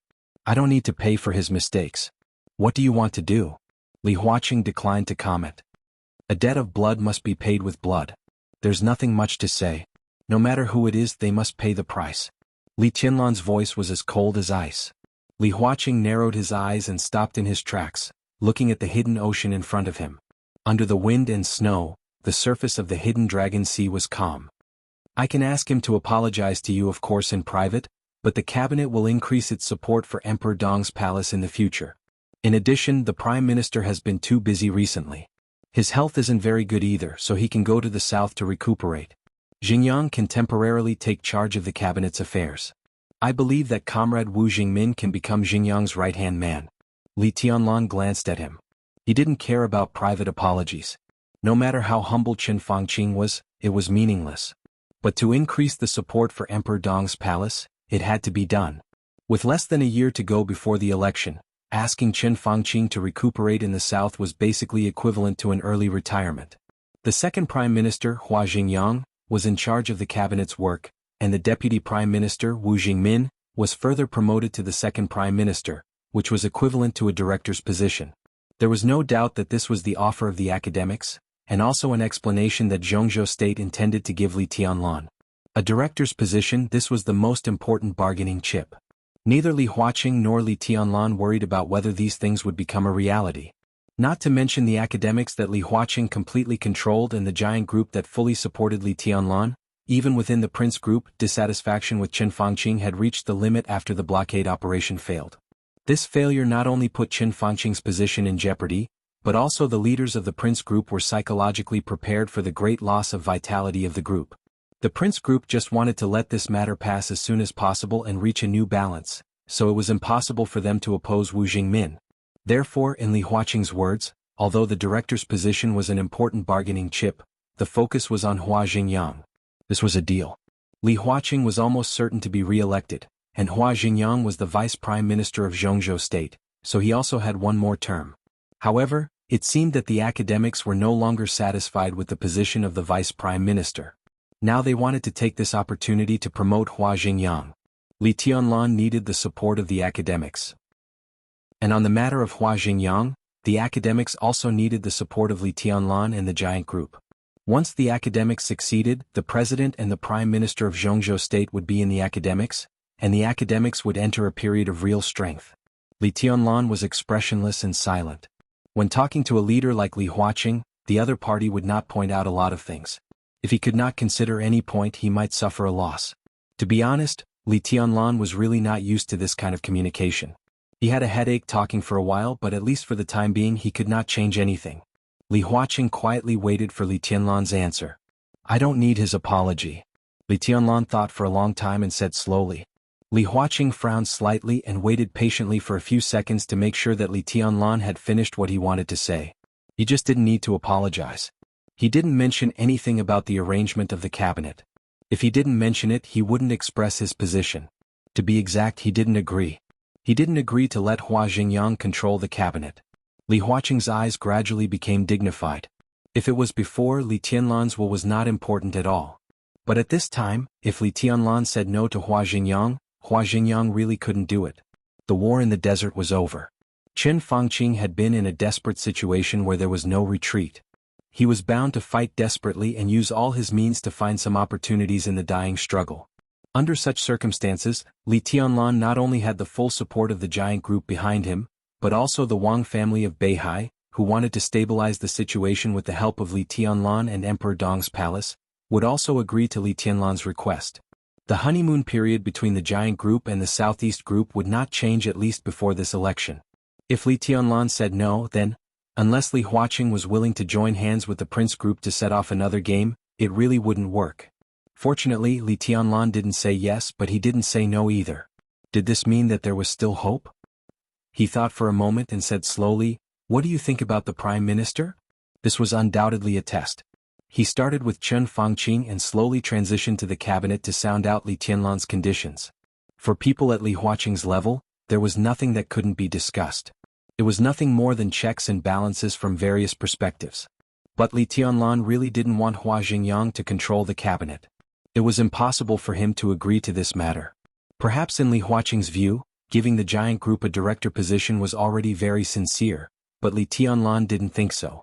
In Li Huaqing's mind, Wu Jingmin becoming a director was tantamount to adding a heavyweight position to the giant group. The current giant group belonged to Dongqing Wudi. The future belonged to Li Tianlan. All Dongqing Wudi's actions in the past 2 years showed this. But that wasn't what Li Tianlan wanted. What he wanted was a group of his own. There might be a group of people added from the giant group, but what he wanted was a brand new group that belonged to him, one that could help the giant group but could stand firm in Zhongzhou state on its own. For such a large group, a director position was necessary. In Li Tianlan's mind, the ideal candidate was also Wu Jingmin. Wu Jingmin was the best choice in terms of ability and experience. The only drawback was that he was a little old and could only serve for one more term. Li Tianlan hoped that Wu Jingmin could take this position, and naturally he also hoped that he could use this term to formally build the structure of the new group. But if Hua Jingyang controlled the cabinet, and Li Huaqing was the president, Wu Jingmin's pressure could be imagined, and he wouldn't even have much room to play. Li Tianlan absolutely didn't want to see this situation. "I don't have any ideas." Li Tianlan shook his head slowly. It was not suitable for him to say too much to Li Huaqing today, and Li Huaqing wouldn't say too much to him either. This game that started 2 years ago had gone on until now. Although the situation was clear, the final result had not appeared. In other words, there were still many variables. The termination plan was exposed and the desert war came to an end. Li Tianlan reappeared in Yuzhou, which was a stage victory. But no one could say that Chen Fangqing was really on the road to death. After all, the decisive battle in Beihai had not yet begun. If Chen Fangqing defeated the Wang family of Beihai in one fell swoop, the situation would undoubtedly become more complicated. But in the current situation, Chen Fangqing didn't have many chances. It was also because of this that Li Huaqing would meet Li Tianlan. What Li Tianlan needed was Li Huaqing's attitude. And Li Huaqing also gave a clear attitude. For Li Tianlan this was enough. He still had too many things to consider about what the new group would be like. He looked at the flying snow in front of him and said calmly, "He did something I don't want to see, so I will naturally do something he doesn't want to see." "What is it?" Li Huaqing asked subconsciously. Li Tianlan laughed. In the wind and snow, his smiling face was a little cold and ferocious. His termination plan failed. "Do you think my termination plan will succeed?" Chapter 884. Deep Sea City, Nanyue Province. The lights shone in the conference room on the top floor of the skyscraper. The directors of the Haoyue group shook their heads and sighed as they walked out of the conference room. Some of them even had well-hidden resentment on their faces. The chairman of the Haoyue group, Chen Li, squinted at the directors who were leaving. His eyes were gloomy and his face was pale. "Chairman Chen." A woman in her 30s with an alluring figure and a mature temperament walked over with a folder in her arms. She wanted to say something but stopped. Chen Li looked at her anxious face, and he suddenly felt a wave of frustration in his heart. He picked up the teacup and took a big gulp of tea. After he thought he was mentally prepared, he nodded and said, "Go ahead.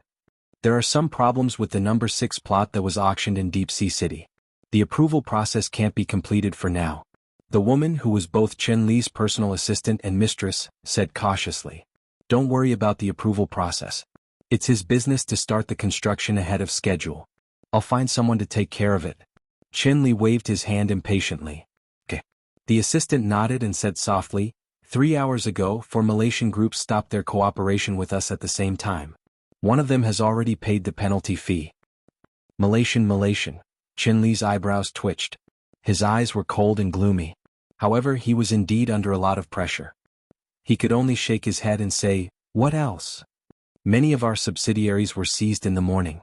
Liaodong's Snow Mountain Heavy Industry, Zhongyuan's Xiongzhou Real Estate, Jianghu's Red Flag Entertainment, Tianfu's Yuanhua Group, and Qin Li suddenly raised his head and stared into the secretary's eyes.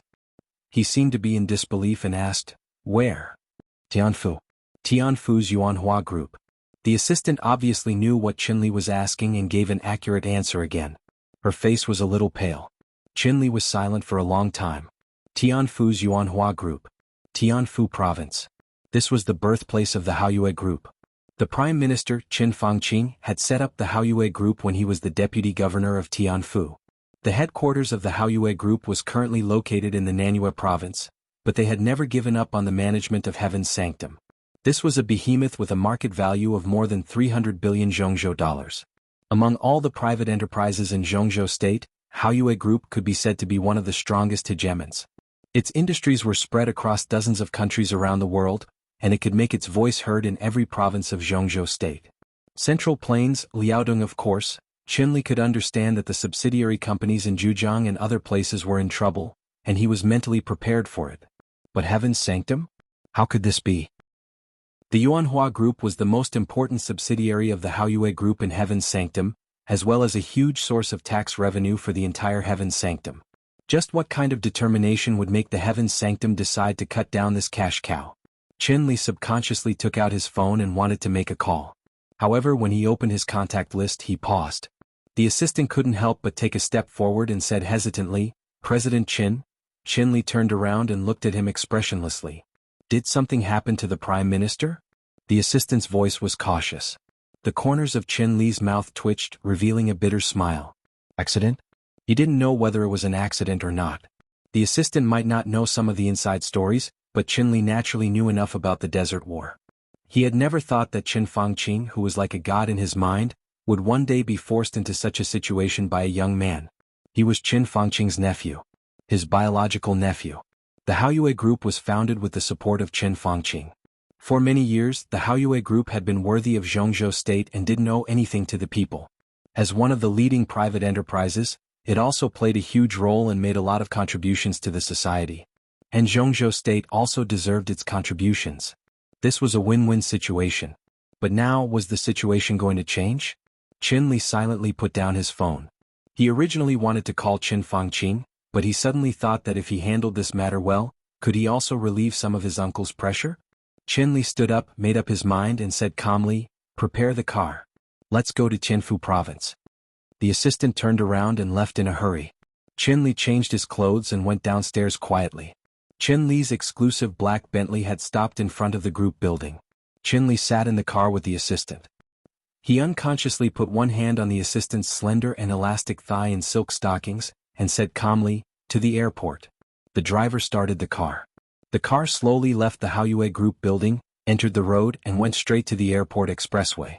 Qin Li's palm gently slid on the assistant's thigh, and the assistant intimately moved closer to him. Qin Li closed his eyes and thought about the next situation. The assistant's phone rang. She picked up the phone. After listening to a few words, her charming face suddenly became a little ugly. "Director Qin." She gently twisted her body. "What's wrong?" Qin Li opened his eyes. But he didn't hear the answer. The assistant's rosy and beautiful little mouth was moving. But all the sounds were completely drowned out in an instant. The ear-piercing whistle occupied all of Qin Li's hearing. The Bentley passed by the intersection. A truck that was originally waiting for the red light suddenly rushed over at full speed. The engine, which was obviously specially modified, instantly raised the horsepower of the truck to the limit.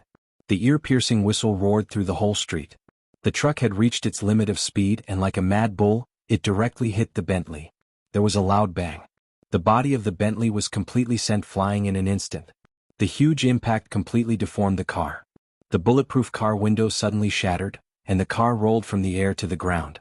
The huge truck did not stop at all, and directly ran over the truck in a barbaric and almost brutal way.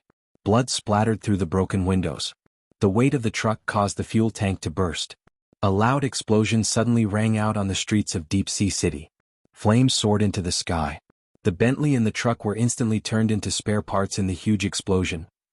Wuding Jinjiang Commercial Building. A young woman in her early 20s walked out of the gate of the commercial building with a proud look on her face. Behind her, two young men with impeccable height and appearance followed her, one on the left and the other on the right. Each of them was carrying countless bags of various sizes. Qin Shui, should we eat first? One of the boys asked cautiously. The woman named Qin Shui was not very beautiful. She was ordinary, but her aura was extremely arrogant. Behind her were two handsome men who could drive countless girls crazy in any university. Against the backdrop of a lot of luxury goods, she walked in front like a noble palace master, or rather, a powerful queen. Tired? Qin Shui turned the car key in her hand. Looking at the two so-called Prince Charming behind her, a strange light flashed in her eyes. Not tired. The two boys smiled along, but their smiles were a little reserved. Let's go to Park U. Qin Shui stretched, squinted her eyes and smiled. I'll eat first and then you can eat. This is your reward. Do you like it? Almost at the same time, the two boys thought of the big bed in the luxury suite of Park U Hotel. They felt a little awkward but also a little excited, so they nodded subconsciously. Qin Shui. Her eyes were so moist that they seemed to be dripping water. With a little desire, she turned around and strode forward in her high heels. Hurry up or there will be punishment. The two boys started to jog directly. The three of them walked quickly into the underground parking lot. Qin Shui sat in her Mercedes-Benz. The two boys were like bullied wives, squeezing in the back with a pile of luxury goods. The parking lot was very quiet. Qin Shui licked her lips and suddenly said softly, "Do you dare to do it here?" The two boys behind her suddenly breathed heavily.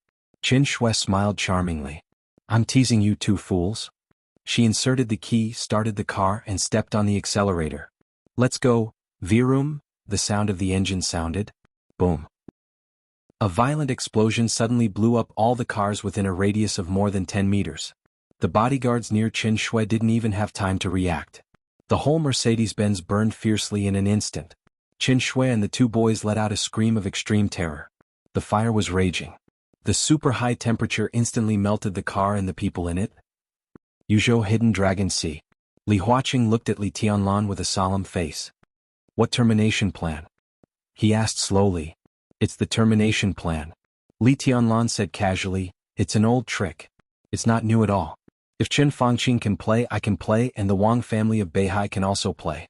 Let's play together. Do you think Chen Fangqing can take it?" Li Huaqing took a deep breath, thinking about what might happen. He had a splitting headache. There are many ways to get back at him. "There's no need," Li Tianlan interrupted Li Huaqing directly. "I like it directly," he said slowly and took out his mobile phone. There was an unread text message on the mobile phone. The text message was an address. Li Tianlan smiled, reached out his hand, and gently flicked a snowflake in front of him. The tiny snowflake was completely broken in an instant. Li Huaqing heard an extremely sharp sound of the wind. Li Huaqing suddenly remembered that when he saw Li Tianlan today, he didn't see Li Tianlan's invincible sword, nor did he see the black windbreaker that should have been on him. Cabinet Office. A middle-aged woman in her 40s slowly walked down the steps. Deputy Director Yuan personally sent her out and was saying something with a smile. The middle-aged woman's attitude was reserved and casual. She nodded slightly, looked at the snowflakes in the air and whispered, "This snow is really clean." Deputy Director Yuan nodded and wanted to say something in agreement. But he opened his mouth but no sound came out. The steps in front of the office seemed to become quiet for a moment. It was dead silent. Deputy Director Yuan froze and opened his mouth again. He wanted to speak but there was no way to transmit any sound at all. An incomparably sharp sound of wind rang in his ears, tearing through space and tearing apart heaven and earth. The snowflakes in the sky gathered wildly in front of him and turned into a somewhat illusory figure. The middle-aged woman opened her mouth in horror and could not make any sound. The shadow condensed in the air and directly covered the middle-aged woman. "Ah!" A short scream sounded in an instant. In front of Deputy Director Yuan, the illusory figure shattered again. In an instant, countless snowflakes passed through the middle-aged woman's body. A large amount of blood suddenly dyed the snow in front of the office. Chapter 885. What are you doing? Li Huaqing suddenly had an ominous premonition in his heart. Li Tianlan was standing beside him. But his mind was full of the sound of wind that Li Tianlan had just flicked his fingers. It was fierce and austere, which seemed to penetrate the whole city. "I'm chatting with you." Li Tianlan smiled. "But now there's nothing to talk about." Li Huaqing stared at Li Tianlan closely. He always felt that things would not be so simple, but he didn't know what was wrong. Suddenly the phone rang. Li Huaqing's expression tightened. He subconsciously took out his mobile phone and looked at the number. It was Ma Si. The ominous premonition in his heart grew stronger and stronger. He took a deep breath and answered the phone. "President, something's wrong." Ma Si's voice came from the phone, and his tone was a little distorted.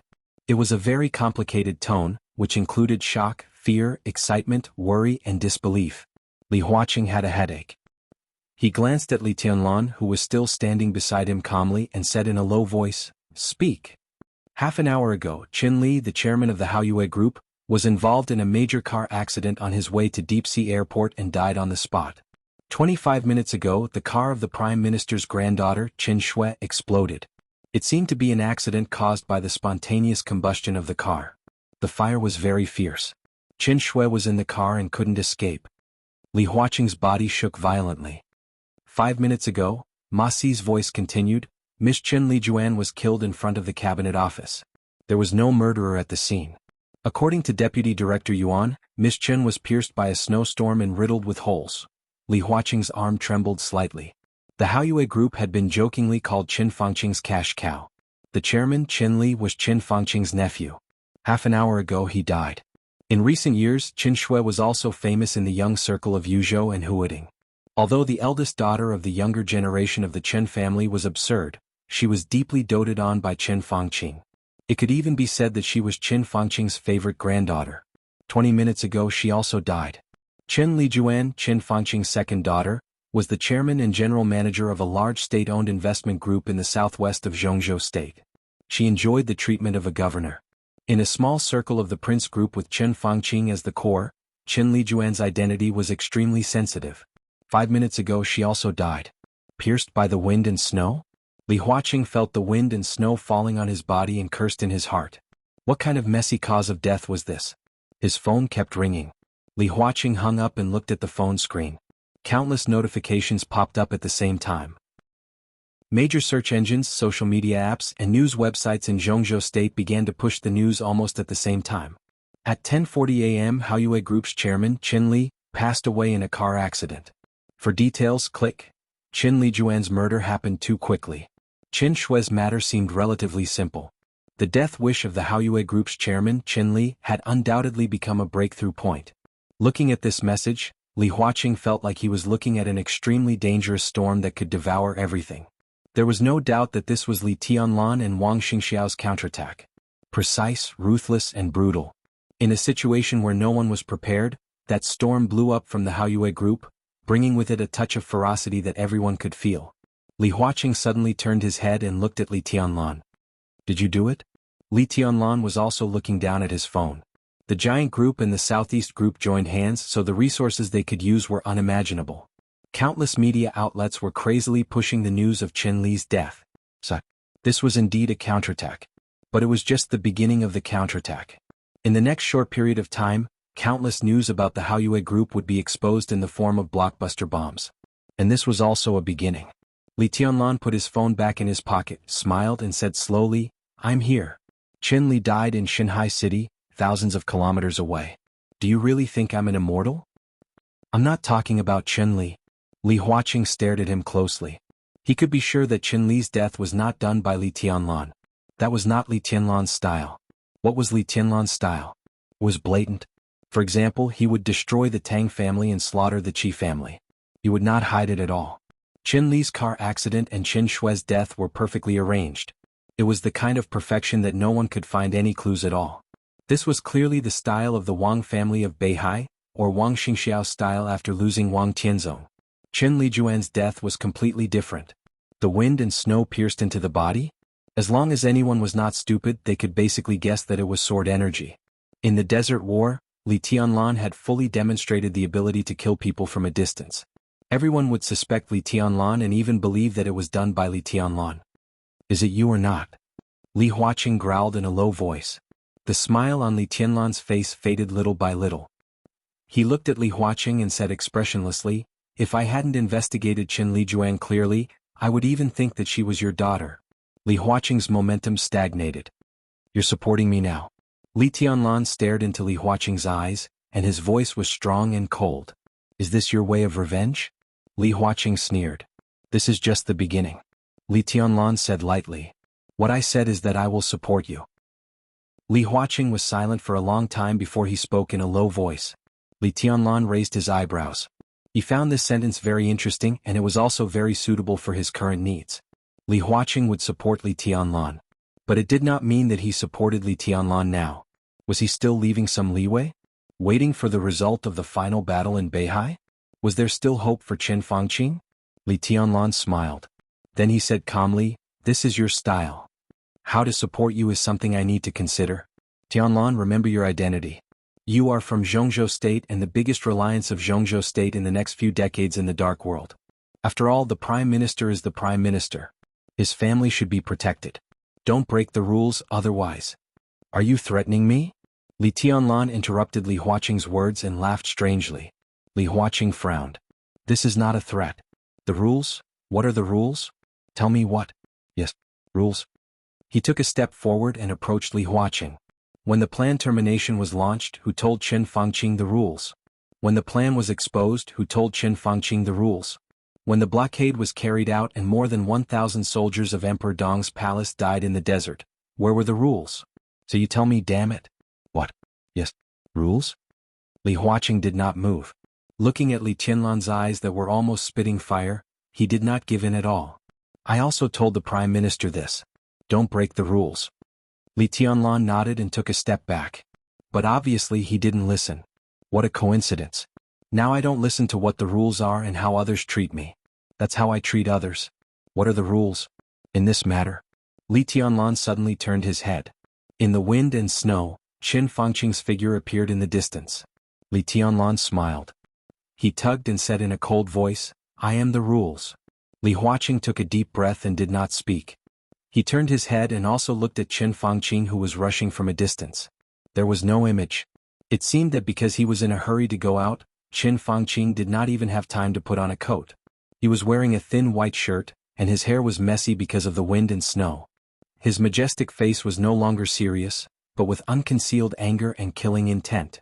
He strode in front of Li Tianlan and did not even look at Li Huaqing. Li Tianlan did not move and looked at him quietly. He looked at the culprit who almost destroyed Emperor Dong's palace. Qin Fangqing reached out and grabbed Li Tianlan's collar. His movement was powerful and manic, and his arms were shaking violently. Qin Fangqing pushed Li Tianlan against a tree. The tree shook. Countless snowflakes fell down. Did you do it? Tell me, did you do it? His eyes were red, and he stared at Li Tianlan like a beast that had lost its mind. Li Tianlan narrowed his eyes. Countless snowflakes fell through the treetops, landing on Qin Fangqing's body and his arms. The falling snowflakes were like swords. Blood appeared on Qin Fangqing's palms instantly. Those wounds were so small that no one could see them at all. But the tiny wounds accumulated to a terrifying number in an instant. Tiny drops of blood gushed out of Qin Fangqing's palms. The falling snow pierced into Qin Fangqing's sleeves, arms, chest, and back. In an instant, Qin Fangqing's upper body was covered with blood. Dark red blood stained his white shirt. It was a ghastly sight. Li Huaqing's face changed dramatically and he said angrily, Li Tianlan, do you know what you are doing? The snow was still falling. There were more and more bloodstains on Qin Fangqing's body. Li Huaqing's eyes became completely cold. If the Southeast Group and the Prince Group severely damaged Qin Fangqing's allies in the final battle of Beihai, he did not mind supporting Li Tianlan and re-establishing a balance. But the premise was that Li Tianlan was rational enough. But now Li Tianlan was obviously crazy. Qin Fangqing's nephew, daughter and granddaughter were all dead. But now Li Tianlan dared to attack Qin Fangqing directly? This kind of reckless madness would inevitably lead to severe punishment by Jianghu State regardless of the consequences. If he really dared to kill Qin Fangqing here, Li Huaqing would make Li Tianlan pay the price anyway. It was about the dignity of the entire Jianghu State, and then no one could protect him. Qin Fangqing did not seem to feel the pain at all. Blood spread all over his body. He felt the small wounds on his body. The wind and snow pierced into his body with blood, and the wounds kept spreading. It was like his daughter's death in front of the Office of Official Affairs. There were thousands and tens of thousands of wounds. It's really you? It's really you. Qin Fangqing clutched Li Tianlan's collar tightly, and his eyes became more and more ferocious. Li Tianlan looked at him quietly. The wind and snow were still falling. It fell on Qin Fangqing. But the sword intent in the wind and snow had disappeared without a trace. Li Tianlan was expressionless, but his eyes were full of mockery. He did not intend to kill Qin Fangqing. Even if he was really crazy, he would not dare to do so. But he made countless wounds on Qin Fangqing that were exactly the same as those on Qin Lijuan. It was like he was proving something. This was Li Tianlan's style. It was a flagrant and domineering style. Let go. He looked at Qin Fangqing and said mockingly, "Do you want to die?" Chapter 886.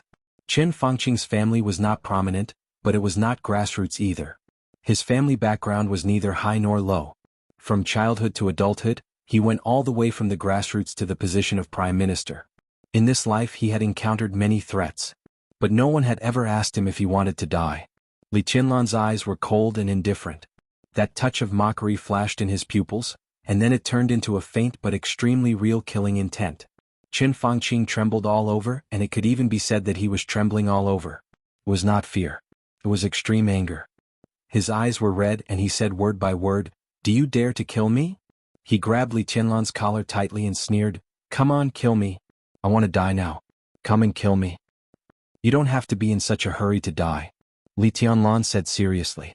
The snow in the air swirled wildly. The whistling wind surrounded Li Tianlan with snowflakes. Qin Fangqing's body was directly blown away by the wind and snow, and he staggered back a few meters. Li Tianlan reached out to straighten some wrinkles in his collar, lowered his head and said slowly, "You have to live before your family dies. You have to live before you have nothing." Qin Fangqing stared at Li Tianlan and he was furious. "Did you hear that? Did you hear that?" Qin Fangqing suddenly turned his head to look at Li Huaqing and roared, "You heard what he said and you know what he is doing. He is unscrupulous and lawless. What good is it for Jianghu state to keep this scourge alive? Kill him. You must kill him." Li Huaqing silently looked at the old man with a ferocious face and did not speak. Now Qin Fangqing was irrational and would not listen to anything. Now Li Tianlan was also irrational, and he wouldn't listen to anything. Li Huaqing was the president.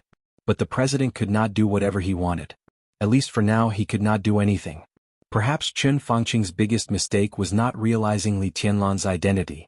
Or it could be said that he realized it but did not want to admit it. In fact, they were all the same.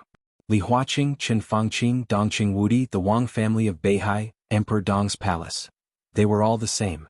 What a person could do depended on his position. What was the difference between Li Tianlan, who had the full support of the giant group and the southeast group, Li Huaqing, who had the full support of the academics, and Qin Fangqing, who had the support of the prince group? Identity? If identity could determine everything, Li Huaqing would be the president, and there would be no 6 groups in Jianghu state now. If identity could determine everything, there should be only one academics in the entire Jianghu state now. On the stage of power, from the top to the bottom, no one cared about who was more senior, who was older, or who had more experience. It was all fake. Everyone only cared about one thing. Whoever had the final say was the boss. Now Li Tianlan's every word undoubtedly counted in the giant group and the southeast group. Therefore Qin Fangqing launched the termination plan and the desert war. Now that Li Tianlan had come out, he naturally had the right to retaliate. That might not make sense. But it was very fair. Qin Fangqing was still roaring. The death of his nephew, the death of his granddaughter, the death of his daughter. The continuous bad news caused his rationality to completely collapse. Now he was like a beast choosing its prey to devour. Suddenly there was some pity in Li Huaqing's eyes. He was almost sure that at this point, Qin Fangqing had already forgotten their original intention of starting this game. Take down the Wang family of Beihai, eliminate the huge influence of Beihai on Jianghu state, make the power of the parliament more centralized, make the road of Jianghu state more stable, make the future of Jianghu state more brilliant, and let the whole country embark on a more correct path. Obviously Qin Fangqing had forgotten everything now. The exposure of the termination plan turned the whole game into a war. In the Desert War, more than 1,000 elites of Emperor Dong's palace died, which made the whole thing completely become a personal grudge. Beihai, Emperor Dong's palace, and Qin Fangqing's personal grudge. Personal grudge. Personal grudge. The style of things suddenly lowered to such an extent. They were all figures standing at the peak of power. How could Li Huaqing intervene in the personal grudge between them? That might be the intention of Li Tianlan and the Wang family of Beihai. The original intention of the parliament, the general trend of Jianghu state, the future of the country and the direction of the world. All of this was too heavy, so heavy that countless people in Jianghu state could not help but agree with it. Li Tianlan was too young. Wang Xingxiao was too young. They were not willing to bear these because it meant sacrificing their own interests and even their lives. Therefore, the death of 3 people related to Qin Fangqing in a row angered Qin Fangqing, and he quietly turned the so-called game into a personal grudge. This kind of means was not presentable, but after lowering the level, it was easier for others in Jianghu state to accept. Li Huaqing knew very well that the most important thing was his attitude. He said he could support Li Tianlan because he was qualified. But the premise was that they solved this so-called personal grudge. Li Huaqing looked at Qin Fangqing silently and said nothing. Qin Fangqing finally understood something. He looked at Li Huaqing and then at Li Tianlan and sneered. So, you choose to support him, right? He looked at Li Huaqing and asked. I'm only responsible for Jianghu state. Li Huaqing's voice was slow but firm. I won't intervene in your personal grudges. Li Tianlan twitched the corner of his mouth and said nothing. This was the fairest way. Li Huaqing did not intervene in the Desert War, nor would he intervene in Li Tianlan's subsequent revenge. From another perspective, this was equivalent to acquiescence. After all, Li Huaqing was the president. He represented Jianghu state and would not intervene in this so-called personal grudge. That was to say, what Li Tianlan and the Wang family of Beihai did not break the rules of Jianghu state. Qin Fangqing's body stiffened and he was silent for a long time. He was not angry at Li Huaqing's choice. All this was destined from the moment he decided to launch the Desert War, so he had enough psychological preparation. I see.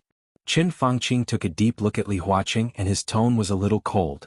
Next, it's a matter between us. He stared into Li Tianlan's eyes and said, our business has just begun. I'm still young and I have plenty of time to play with you. Li Tianlan's tone was a little gloomy. Qin Fangqing nodded and seemed to calm down. Everything I did was for Jianghu state. I owe you for the termination plan, but mainly for the Wang family of Beihai. If Emperor Dong's palace didn't move, everything in the desert would not have happened. He said slowly and closed his eyes. Wang Yuetong is my woman. Li Tianlan said blandly, you should be glad that you didn't find her. She's just a woman. Qin Fangqing was a little angry. Everything I did was for Jianghu state. What's the big deal about sacrificing a woman? It's nothing. Li Tianlan said casually, everything I did was for Jianghu state. What's the big deal about killing your whole family? As he spoke, he chuckled softly. The woman you sacrificed is my woman. If you're really as noble as you say, why don't you sacrifice your wife? Sacrifice your daughter? Sacrifice your mother? Li Tianlan took a deep breath and said calmly, I'll go to them one by one. The Qin family in the southwest, as long as they have a little relationship with you, none of them will survive. In the future, I will play my role in Jianghu state and contribute my strength to Jianghu state. With Emperor Dong's palace, Jianghu state will only be more glorious than it is now. So, for Jianghu state, please kill your whole family. You. Qin Fangqing pointed at Li Tianlan, his arm trembling violently. It's good that we've made it clear. From the perspective of your so-called big picture, you have your reasons and I have mine. If you don't want to hear enough, I can make up 100 reasons to let you die. But even if I make up 10,000 reasons, are you willing to die? So, none of these matters, is it? His voice was cold and calm. Qin Fangqing took a deep breath and pointed at Li Tianlan, unable to speak. Li Tianlan slowly turned around and looked at the hidden sea under the flying snow. He said quietly, the important thing is that now you're my enemy and I won't stop until you die. The bodies of Li Huaqing and Qin Fangqing shook violently and obviously at the same time. After Wang Tianzong's silence for 2 years, they finally heard the self-name that they disliked very much again. Li Tianlan. Li Tianlan in his 20s. Where did his confidence come from? Go back. Just wait for me to kill you. Li Tianlan said softly. Puff. The corner of Qin Fangqing's mouth moved. He seemed to want to say something, but as soon as he opened his mouth, a mouthful of blood suddenly spurted out of his mouth. Fresh blood fell on the snow-covered ground. It was a ghastly sight. Qin Fangqing, whose upper body was full of fine wounds, shook and looked at Li Tianlan unwillingly. His body slowly fell down. Li Tianlan frowned but did not move. Li Huaqing held Qin Fangqing's body. Prime Minister, calm down, relax, don't get excited. Qin Fangqing's eyelids twitched and slowly closed. Li Huaqing had no time to say anything to Li Tianlan and waved to someone not far away. Ma Si, who had been following behind, trotted over, carried Qin Fangqing on her back, and rushed to Qin Fangqing's residence. Li Huaqing took out his mobile phone and began to make a call. He nodded to Li Tianlan and followed. Li Tianlan stood where he was and looked at Qin Fangqing's limp body with no expression. Li Tianlan could feel the rise and fall of his heartbeat. Qin Fangqing did not die. He was not in a coma. He pretended to be in a coma. There were many effects of pretending to be in a coma. Not to mention what the outside world would think of Li Tianlan after the matter here was spread out. At least some of the dissenting voices in the prince group that had begun to appear recently would stop temporarily. United against a common enemy? Li Tianlan sneered and muttered to himself, "It's a little interesting." Outside Qin Fangqing's office, the guards rushed to Qin Fangqing the moment they saw Ma Si. Li Huaqing and Qin Fangqing's private doctors rushed over in a hurry. Looking at the blood on his body and the corner of his mouth, the two top doctors turned pale. There was no need to stop the bleeding. The countless wounds on Qin Fangqing's upper body were too small and had now healed automatically. The doctors were busy taking blood pressure and heart rate. The guards wanted to contact the hospital but were stopped by Qin Fangqing's private doctor. The doctor fed Qin Fangqing some medicine and was relieved when Qin Fangqing calmed down a little. Yuan Lin, the deputy director of the Office of Public Affairs, who had gone to the Office of Public Affairs to deal with some official affairs, had rushed back as soon as possible. Seeing this scene, he wiped the cold sweat on his forehead and politely sent everyone out. Li Huaqing and Ma Si did not say much and left with the private doctors. On the way back, Li Huaqing glanced at Hidden Sea. The young man who called himself the Emperor had disappeared without a trace. He shook his head and sighed. Behind the huge office was a small, exquisite courtyard. Behind the courtyard was a small wooden building that was decorated generously and comfortably. In the spacious bedroom, Qin Fangqing was lying on the bed, eyes closed and motionless. Qin Fangqing's secretary Yuan Lin sighed and stood up, wanting to go out to get a basin of water to wipe Qin Fangqing's forehead. A hand reached out and suddenly grasped Yuan Lin's wrist. Yuan Lin was slightly shocked and turned around subconsciously. He said in surprise, "Prime Minister." "Little Yuan, go and do one thing." Qin Fangqing closed his eyes and did not open them. His voice was terrifyingly calm. "Go ahead." Yuan Lin took a deep breath and said respectfully, "Get in touch with someone." Qin Fangqing said softly. Yuan Lin nodded and approached Qin Fangqing, asking in a low voice, "Who?" Chapter 887. The Western restaurant near the top floor of the hotel was spacious and quiet. The red bean cake, steak and ice cream here were all famous in Yuzhou. But it seemed that because of the heavy snow, the flow of customers was much less than usual. The sky in Yuzhou was very cold. However, burning gazes kept converging in the Western restaurant. Most of the eyes came from the guests in all corners of the restaurant and the waiters shuttling in the restaurant. Everyone's eyes would inadvertently sweep over a position near the window of the restaurant, then quickly shift their eyes and then shift again. Qin Weibai sat there like a dreamy and dazzling scenery. Her dark green dress outlined her slender and perfect figure, and her long hair casually spread out. Her sitting posture was elegant and quiet, and her exquisite and perfect face seemed to have been moisturized last night. There was still a slight blush on it and it was tender and beautiful and flawless. Quiet, cold, lazy, noble and calm. Different people had different beauty in their eyes. This was a stunning young woman who could satisfy all the perfect fantasies of all men. It was a scenery, a dream and a bright light that could hardly be looked at directly. Most people were secretly watching her. It was not that no one was shameless enough to strike up a conversation with her because of their so-called wealth, but no one could get within 5 meters of this dreamy young woman. A tall European woman exuding a wild charm stood behind her, standing 2 meters away from her. Anyone who tried to get close to her was blocked by this European woman. When she didn't need to move, she stood quietly behind the young woman, focused and almost devout, like a statue. Is everything normal in South America? Qin Weibai took a small bite of the cake, subconsciously licked the cream on her lips, narrowed her eyes and seemed to be a little excited. Everything is normal. Horsewoman who rushed back to Yuzhou from the headquarters of the Lin clan, said softly, "So far the Jiang family of South America has made no other moves." Qin Weibai tapped her red lips with the silver spoon used to dig the cake in her hand and whispered, "It should be soon. Everything has been arranged according to your previous instructions. There will be no accidents." Qin Qin Weibai said and ate the cake carefully. From Lin Fengting to Qin Weibai, the two patriarchs of the Lin clan had always done a good job in hiding from the world. The headquarters of the Lin clan and even most of its branches were far away from the countless storms of the dark world. But specifically speaking, the branch of the Lin clan in South America was now the focus of the whole clan. The Jiang family of South America intended to target the Wang family of Beihai. It was impossible for them not to consider the attitude of the Lin clan, or rather Lin Fengting. After all, he was now recognized as the #1 expert in the dark world. The Jiang family of South America didn't dare to start a war with the Lin clan. Even in their heyday they didn't have the guts. But it was not a problem to put on a show and drag the Lin clan's attention to the branch in South America. Only when they were sure that Lin Fengting wouldn't intervene in the decisive battle in Beihai could they act without scruples. The phone screen was still lit up. The push notifications from the various apps on the phone almost never stopped. All the media were focusing on reporting the death of the chairman of Haoyue Group in a car accident. This was not the same as the previous push. It was the second wave. A large number of people had already begun to analyze the cause of death of the chairman of Haoyue Group. Qin Weibai casually flipped through her phone, her crystal-clear eyes calm and indifferent. The heat was on in the dining room. However, the temperature dropped a little without a change in expression. Wisps of faintly discernible sharp sword intent surrounded the entire restaurant.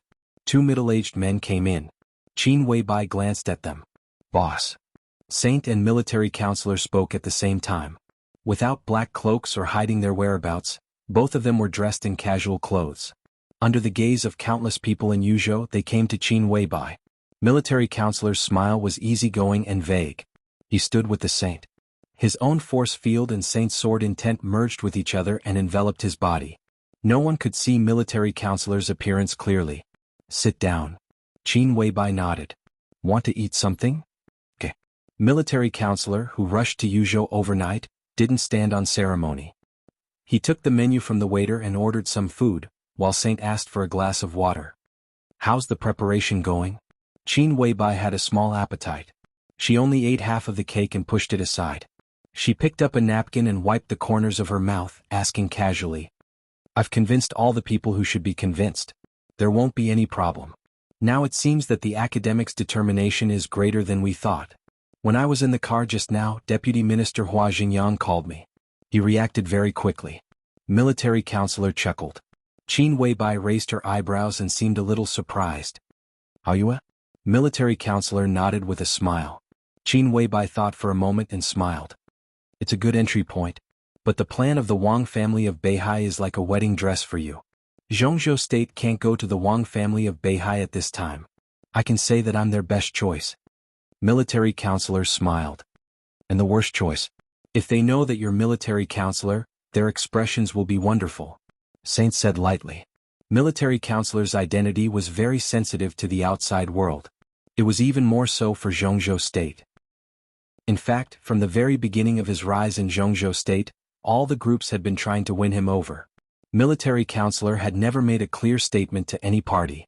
He did not reject or get close to any of them. He had maintained a relatively good relationship with the Big Six. Over the years, no one had been able to rope him in, but he had secretly roped in many people from the Big Six. "It doesn't matter." Military counselor's smile faded a little and he said softly, "I'm ready, so the big fish is ours. I eat the meat and the Wang family of Beihai can at least drink the soup. But in the end, even if Haoyue can eat all of it, it won't have a big impact. The important thing is Hua Xingyang. This person has been a little too active these days." Among the 9 directors of Jianghu state, Hua Xingyang was relatively young. He could be said to be the youngest group of people, about the same age as Dongqing Wudi. After being the deputy minister for 1 term, his ability had been affirmed, and his prestige and qualifications were enough. When Li Huaqing and Chen Fangqing cooperated before, Hua Xingyang's performance was not very obvious. Although he did take action, he also restrained his actions. Now that Li Huaqing and Chen Fangqing parted ways, all of Hua Xingyang's intentions were completely exposed. What he wanted to fight for was the position of the head of the cabinet, from the deputy minister to the real prime minister. If there were no games between Jianghu state and Beihai, if there were no so many accidents, the position of prime minister should have been Wen Siyuan, the speaker of Beihai province. But now Beihai was in chaos, and Chen Fangqing was destined to retire.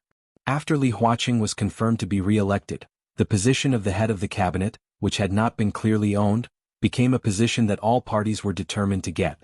Hua Xingyang could be said to be unique in his current position, and he had a great chance of getting the position. Li Huaqing would definitely fully support Hua Xingyang. Even for him, Qin Fangqing had suffered a great loss.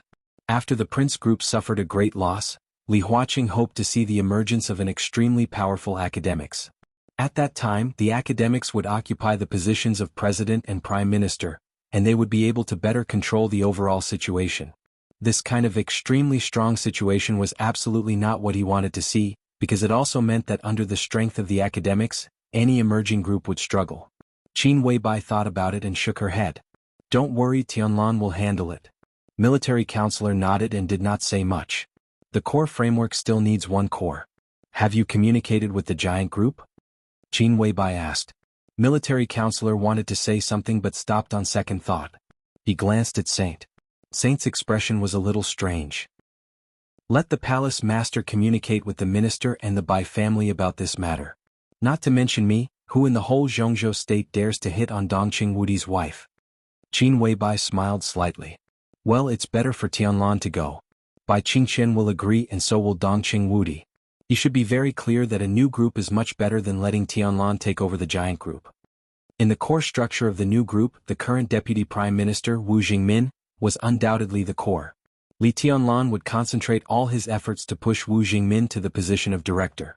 The position of prime minister was very difficult, and the position of deputy prime minister seemed to be the best now. The positions of counselor and deputy prime minister left by Wu Jingmin were the second core of the new group.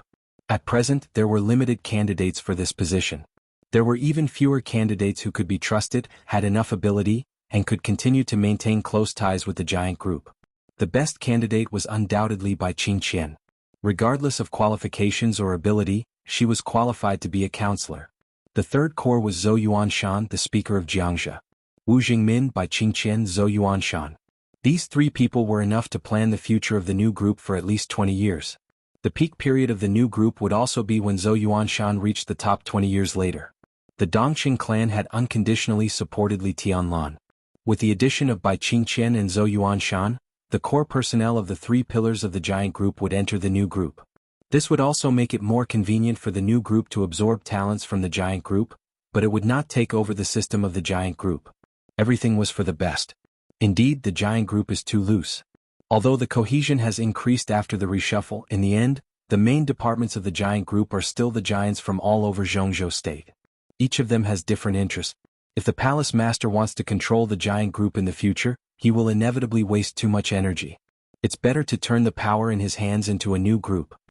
Qin Weibai turned to look at the wind and snow outside the window. The wind and snow swept through Yuzhou, covering the sky and covering the earth. There is less than a year left. She whispered to herself. The vigorous new group, Emperor Dong's palace that ruled the world, and Li Tianlan who was invincible in the world. All of this will become a reality in less than a year. It was no longer a plan. It was reality. Take down Qin Fangqing and disrupt the decisive battle in Beihai that he pushed at all costs. All of this was within his reach. Keep a close eye on Beihai. Qin Weibai whispered, do you have any exact news about those invincible realm experts? Tianhai Wuji and Yagyu Kurasumi have returned to East Island. Military counselor said calmly, the dark forces of East Island have been very active recently. They seem to have put a lot of effort into it. Wang Xiaoyao has also returned to Eastern Europe. He should be keeping an eye on Sai City at the border of Snow Country. Sidut Sangyue is stalled. All signs show that there must be a core behind the Jiang family of South America, East Island, Wang Xiaoyao, and the Vatican. In this alliance, there must be someone playing a position similar to the leader. But we have no clue who this person is. If this person really exists, he may cause us big trouble. It's nothing more than another version of Samsara Palace. Qin Weibai whispered, it's just that he is more tolerant than the palace master. And his purpose is more complicated. Boss, do you know who he is? Saint raised his eyebrows. Qin Weibai hesitated and whispered, I have a guess but I'm not sure. A sharp look flashed in Saint's eyes.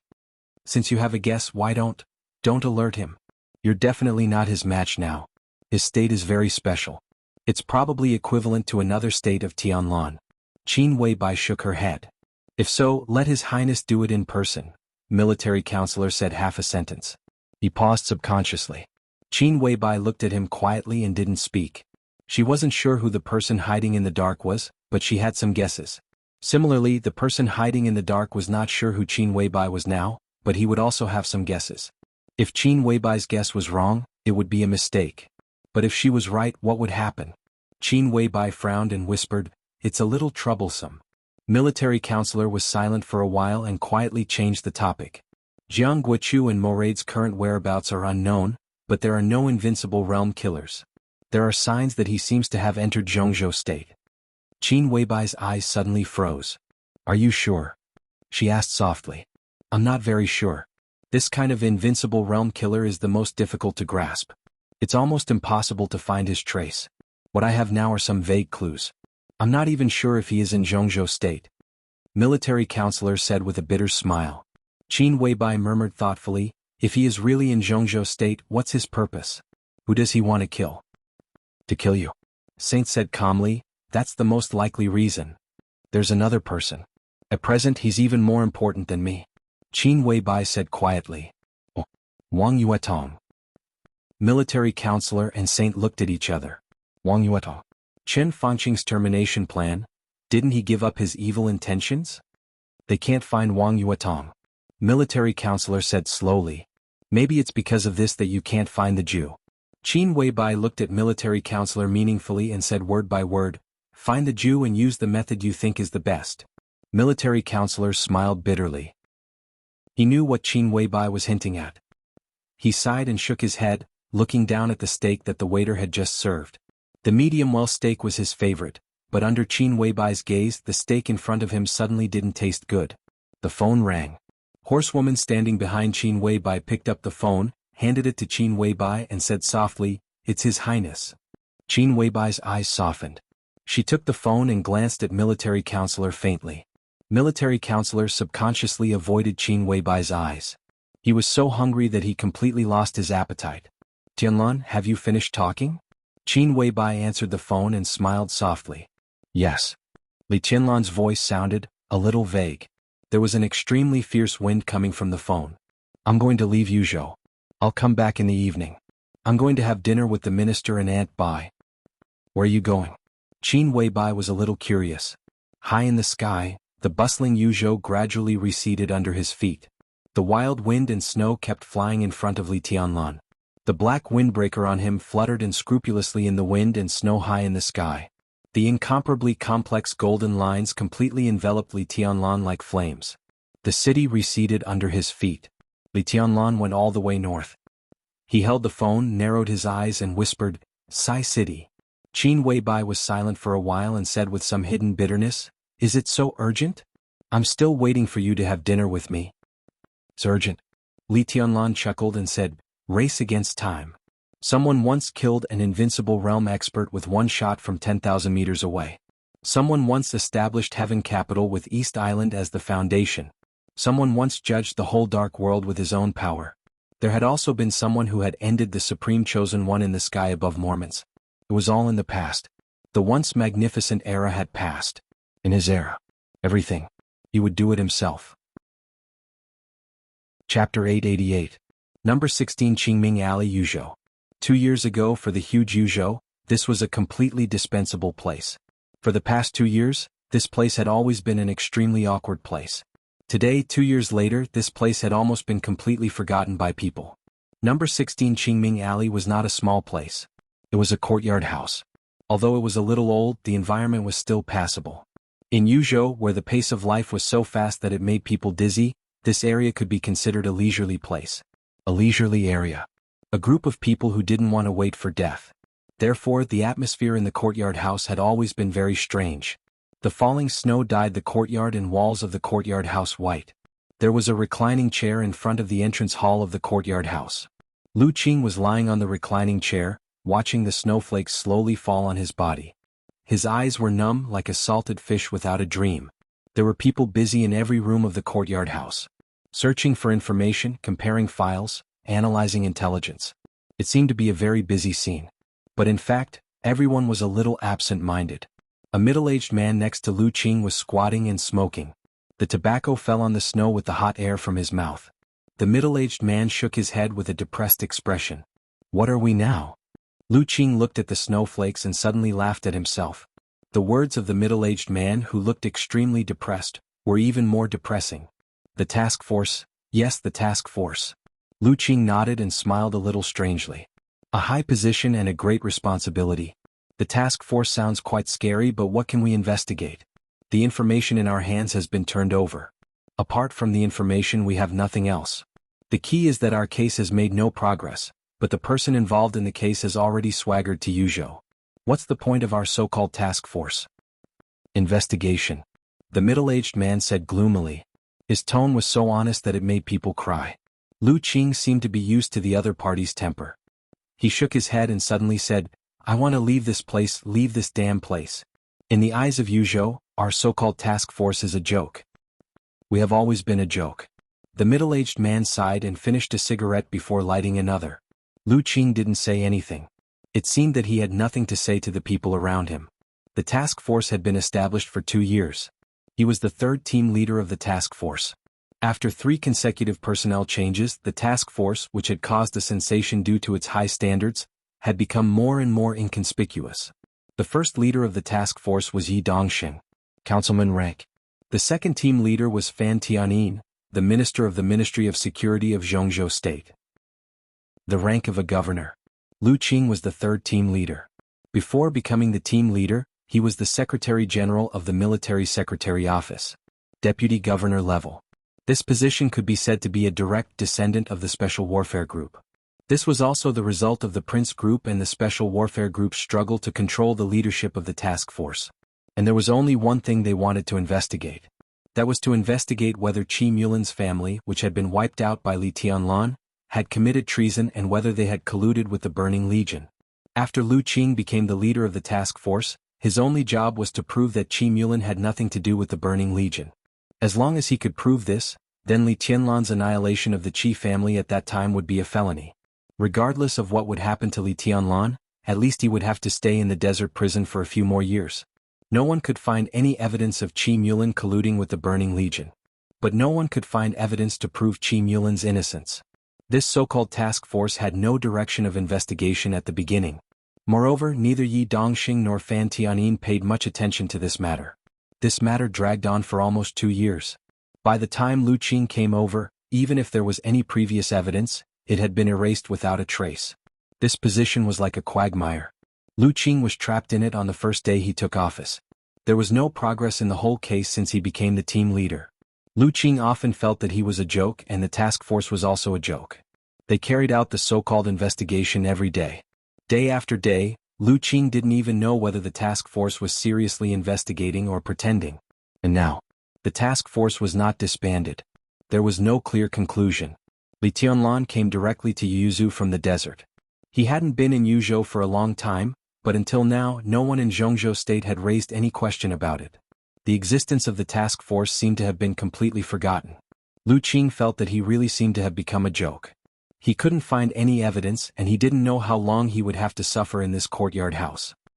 He lay on the recliner looking at the snowflakes in the sky and said with numb eyes, "What do you want to eat for lunch? Instant noodles?"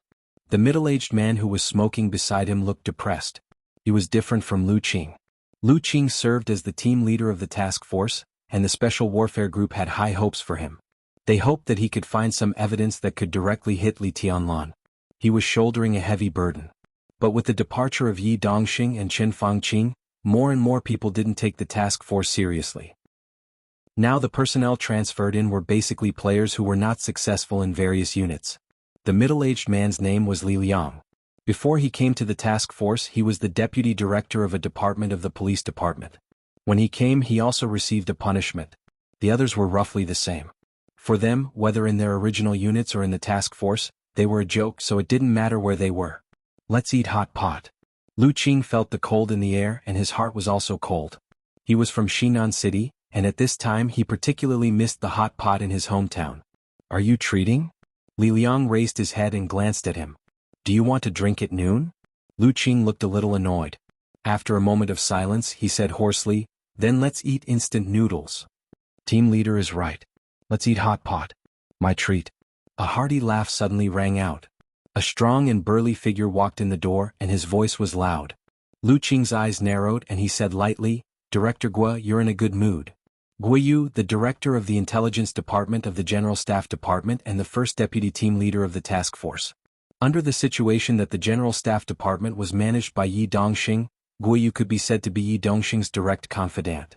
He was not pushed to be the deputy team leader of the task force, but he was here in name only and rarely appeared on weekdays. In other words, he still worked in the General Staff Department. The deputy team leader was a part-time job. And Lu Qing, no part-time job. Yes, I'm in a good mood. Guo Yu glanced at Lu Qing with a smile. Looking at his salted fish expression, Guo Yu's eyes were a little pitiful. He held the file in his hand and glanced at Lu Qing sympathetically. This team leader still didn't know what the file in his hand meant. Don't rush to eat, team leader. I have something important to report to you. Guo Yu stopped smiling and said with a serious face. Lu Qing was stunned, and then subconsciously sat up straight. There's progress in the case. Yes. Guo Yu nodded. The General Staff Department received some news that there's a major breakthrough in the case. He handed the file in his hand to Lu Qing and looked at him with more and more pity in his eyes. Lu Qing's hands and feet were cold, and his hand holding the file trembled a little. He didn't know what the so-called major breakthrough was. But the breakthrough in the General Staff Department made Guo Yu so happy. There was no doubt that this clue was beneficial to the Wang family of Beihai, or to Li Tianlan. And the person behind him absolutely didn't want to see this result. Lu Qing took the file and didn't dare to open it for a while. Lu Qing looked at him silently. He looked at his slightly trembling hand holding the file. Lu Qing lowered his head and opened the file little by little. Until this moment, he didn't know that maybe his hands would completely change the current situation of Jianghu State. The file was opened little by little. A confession that was obviously just recorded appeared in front of Lu Qing. The content of the confession was very long. There were a few pages of densely written paper. In addition to the confession, there were a few photos. And a small recording device. Lu Qing kept taking deep breaths and flipping through the confession in front of him. The photos were mixed in the paper and appeared in front of him when he flipped through the confession. There was a middle-aged man in the photo. In front of the middle-aged man sat a dignified old man. Lu Qing's heart suddenly jumped. The huge pressure made him a little suffocated for a while. He stared at the photo in front of him and seemed to be a little unbelievable. He trembled and said, "Who is this?" Guo Yu knew what he was asking. There were two people in the photo. One of them didn't need to be asked, but the other needed to be explained.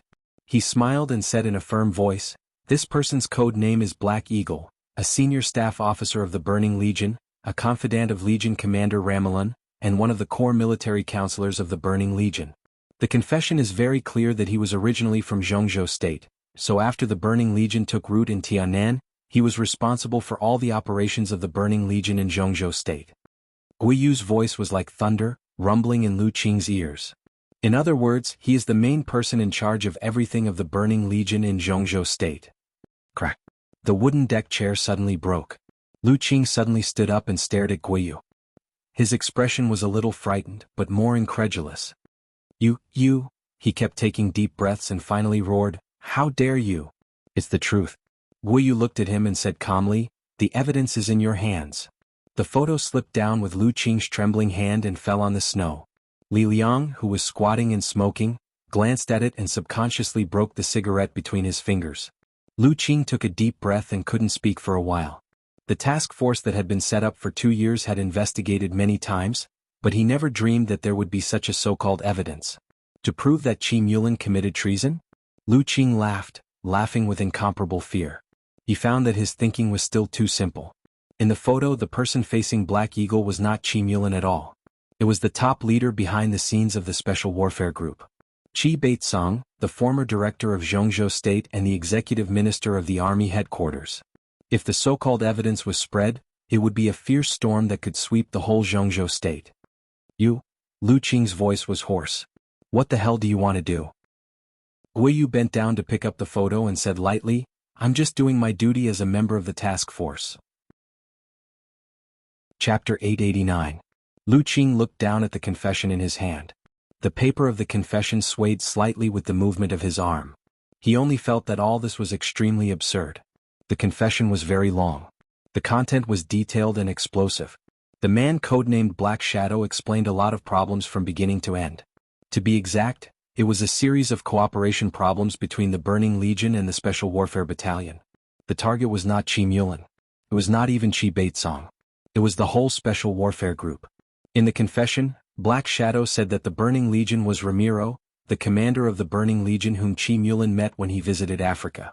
Then the cooperation between the two sides continued to deepen. As Emperor Dong's palace continued to develop and became a threat to Kunlun City, Gu Xingyun, the governor of Kunlun City, personally invited the Burning Legion to Tianan and asked Ramiro to severely damage Emperor Dong's palace. Then the Burning Legion entered Tianan and got the support of Annan State. The Burning Legion became a channel of communication between Kunlun City and Annan State. Up to now, the secret cooperation between the three parties had not stopped. In the past 2 years, Kunlun City had secretly leaked countless secrets of Zhongzhou State to the Burning Legion and Annan State. The confession was clear and concise. Even Lu Qing wasn't sure if this was true or not. True or false. It didn't matter. What mattered was that Guiyu had gotten the information through his own channels. In the case that no one could determine the authenticity, the photos, the confession, and these clues had to be handed in. Whether it was true or false, once these things entered the hidden Dragon Sea, they were destined to cause an extremely violent storm. Lu Qing himself was a member of the Special Warfare Group. He was the patriarch of the task force, and he was destined to be the one to hand in these things. He was standing in the center of the storm. When the wind suddenly rose, he didn't even have the room to resist, and he would be torn to pieces by the storm immediately. Lu Qing raised his head and looked at Guiyu in front of him, his eyes dull. Guiyu looked at him calmly as if thinking about something. It was snowing heavily. The atmosphere in the courtyard suddenly became subtle. Guiyu suddenly moved his body and said with a smile, "It is said that the team leader is an expert of the thunder-shocking realm?" Lu Qing said dully, "What do you want to say?" "A little weak." Guiyu chuckled and said, "The intelligence department of the General Staff Department is full of elites. Those who can get to the position of director are at least at the peak of the thunder-shocking realm. With the strength of the team leader, if he were in my place he would at most be a section chief of a department." The corner of Lu Qing's mouth twitched. For a moment he really wanted to kill him to keep his mouth shut. One Guiyu and a dozen or so idlers who were not welcomed by the various departments. It did not sound difficult. It was indeed not difficult. But the problem was that he was no match for Guiyu. "You caught Black Hawk?" Lu Qing asked in a low voice. "Yes, 3 days ago we locked onto Black Hawk's whereabouts and captured him on the same day. These days we have been secretly interrogating him. After getting his confession, I reported the news to General Yi and came here." Guiyu said calmly. Yi Dongxing was a member of Zhongzhou State, the deputy minister of the army headquarters, the chief of the general staff, and also the minister of the intelligence department. He could be said to be Guiyu's immediate superior. The news reached him. No matter what, it was impossible to suppress it. Lu Qing took a deep breath and said in a hoarse voice, "Where is that shadow now? Is he still in your military intelligence agency?" The General Staff Department should not deal with Black Shadow. So after getting this confession, we informed the Special Operations Bureau of Yuzhou. The director of the Special Operations Bureau came in person and took him away when I came. Lu Qing's heart sank slightly. The Special Operations Bureau of Yuzhou had always been within the sphere of influence of Kunlun City. After the Burning Legion raided Yuzhou, the former director was suspended and replaced by Drifting Cloud of Sai City. But because most of the people in the Special Operations Bureau were from Kunlun City, Drifting Cloud's work was not smooth. Since Sai City was not peaceful recently, Drifting Cloud resigned as the director of the Special Operations Bureau of Yuzhou and returned to Sai City with Situ Tsanyue. The new director of the Special Operations Bureau of Yuzhou was still a member of the Special Warfare Group and Gu Xingyun's confidant, named Gu Ci.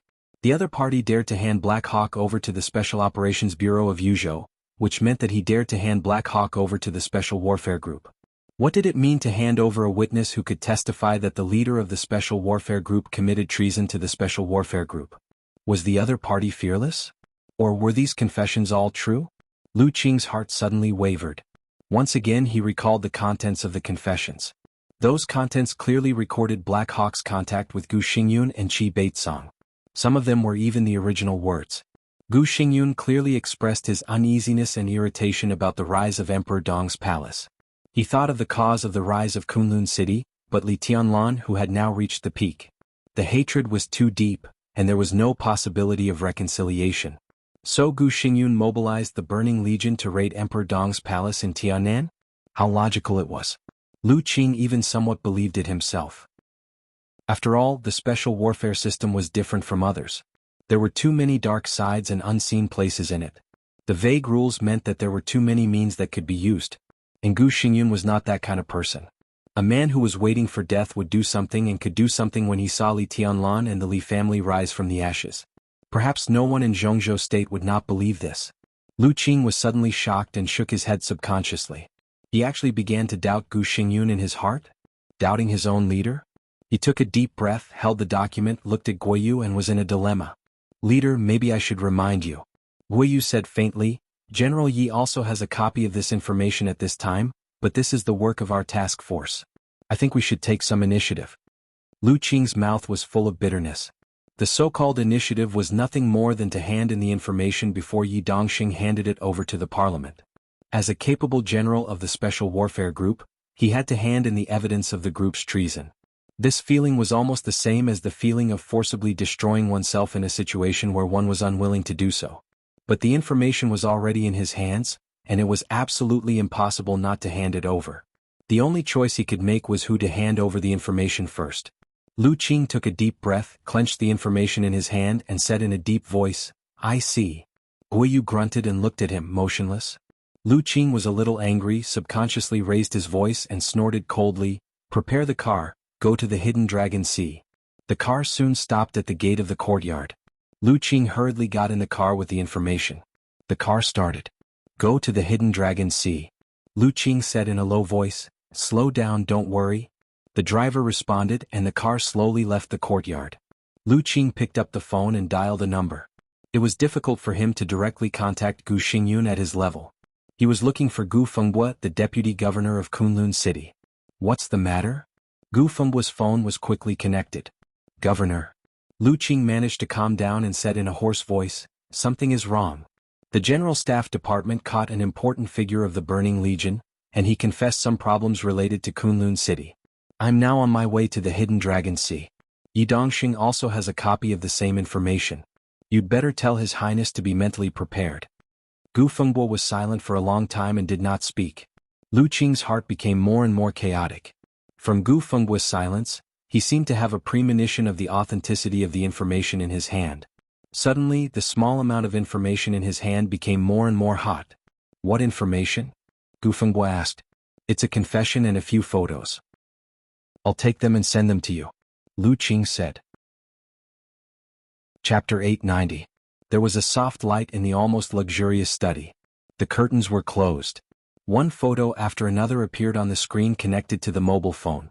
Obviously, the photos taken by the mobile phone were placed on the screen.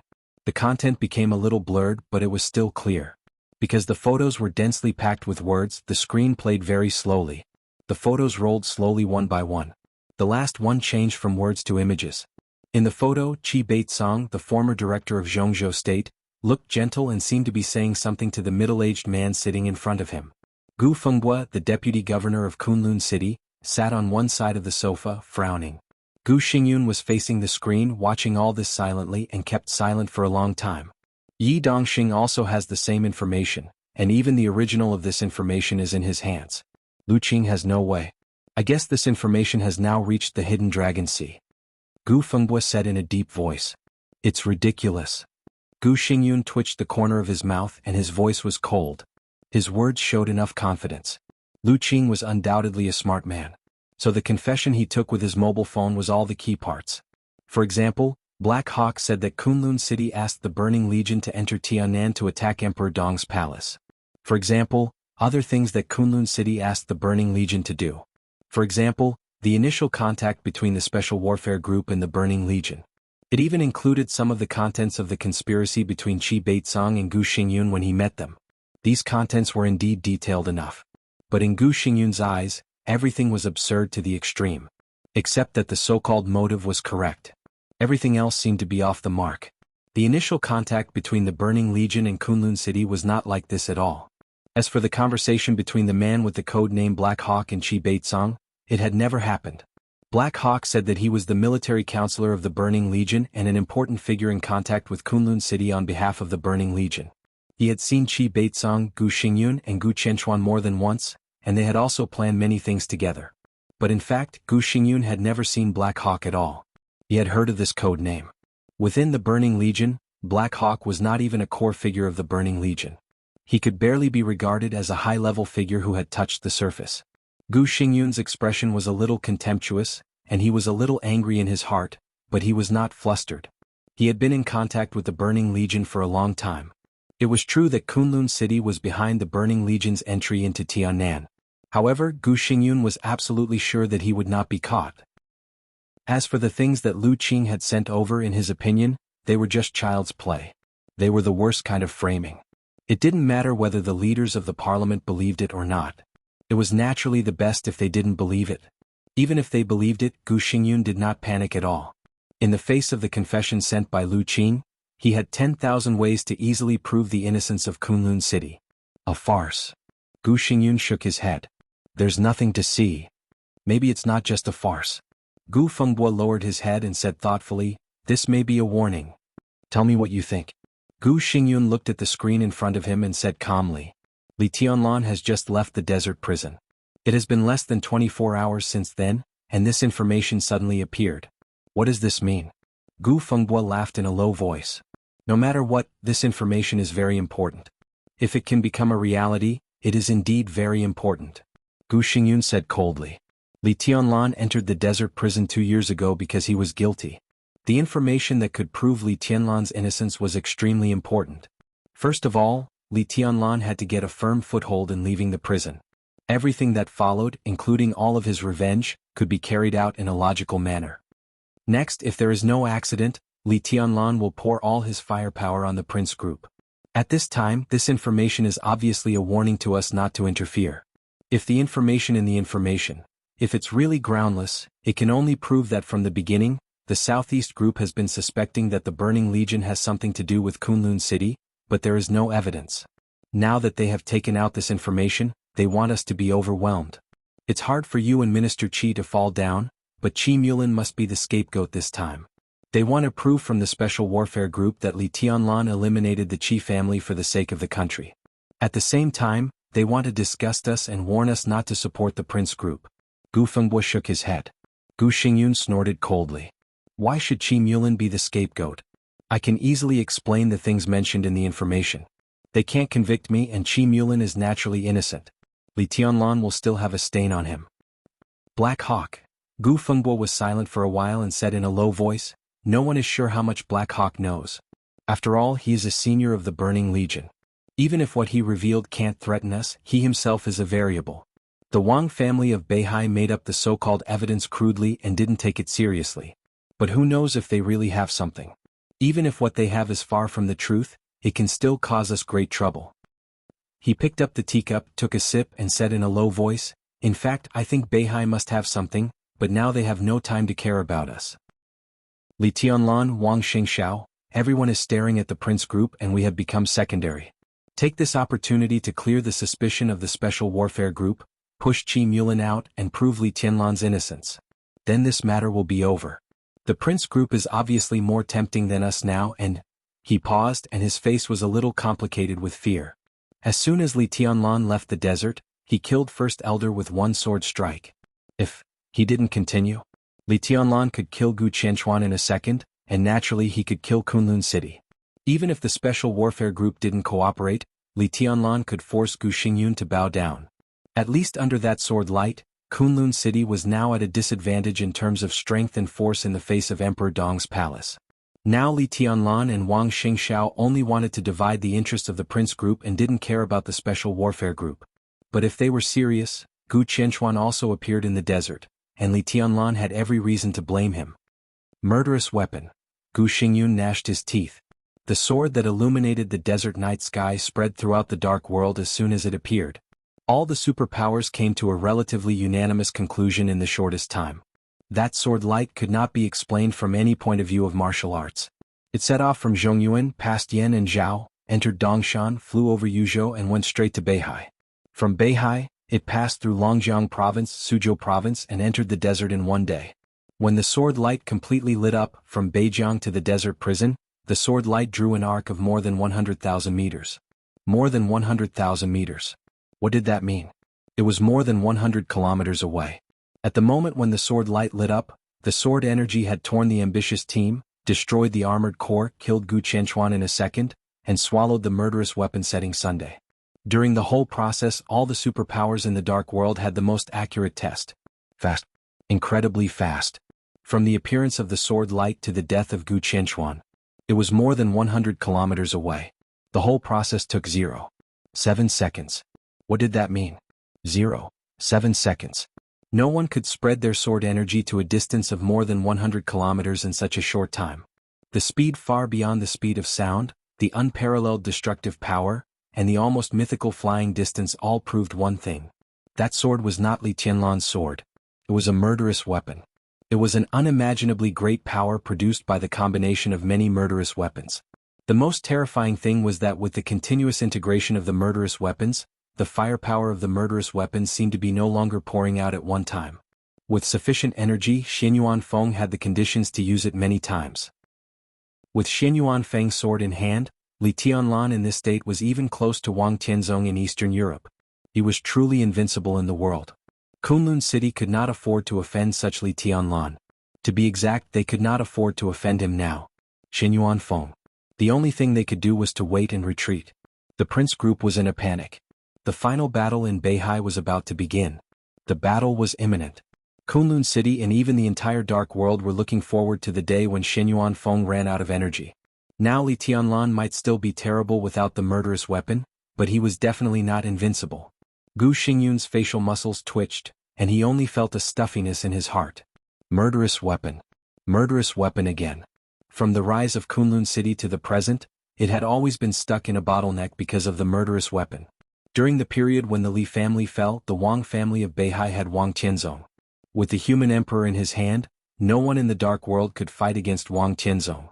Gu Xingyun managed to get the setting sun for Kunlun City at the cost of serious injury, but from beginning to end he did not even have a chance to fire. Once again it was swallowed and integrated by Li Tianlan's Xianyuan Feng.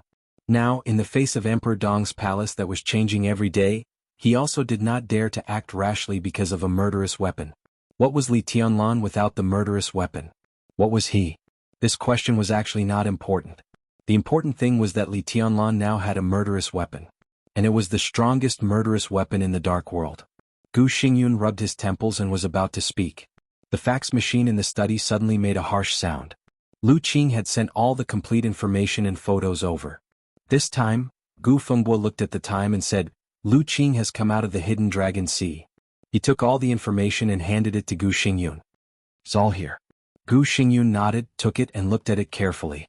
The first page of the confession was full of content that seemed to be true but was actually absurd. The second page was probably the same. Gu Xingyun casually threw the first 2 pages aside and turned to the third page. He raised his eyebrows and then frowned tightly. Then the fourth page. The study suddenly became extremely quiet. Gu Xingyun's face began to become more and more gloomy, and even a little frightened. His palm holding the information was trembling slightly. Lu Qing thought that the most important confession he had uploaded at the beginning was completely wrong. Those absurd conversations seemed to be important, but in fact they were meaningless. But the things that Lu Qing did not send at the beginning were the real fatal things. These included the arrangement of the Burning Legion in Tianan after accepting the invitation of Kunlun City, the way to enter Tianan, the channels used, the approximate number of people, and the exchange of interests. And the retreat channel of the Burning Legion after the raid on Yuzhou that day. Gu Xingyun's breathing became more and more rapid.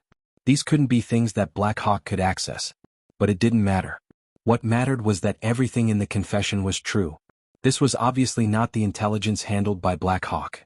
Why did he know? Gu Xingyun gasped and suddenly threw the information in his hand into the air. Gu Fengbo was startled.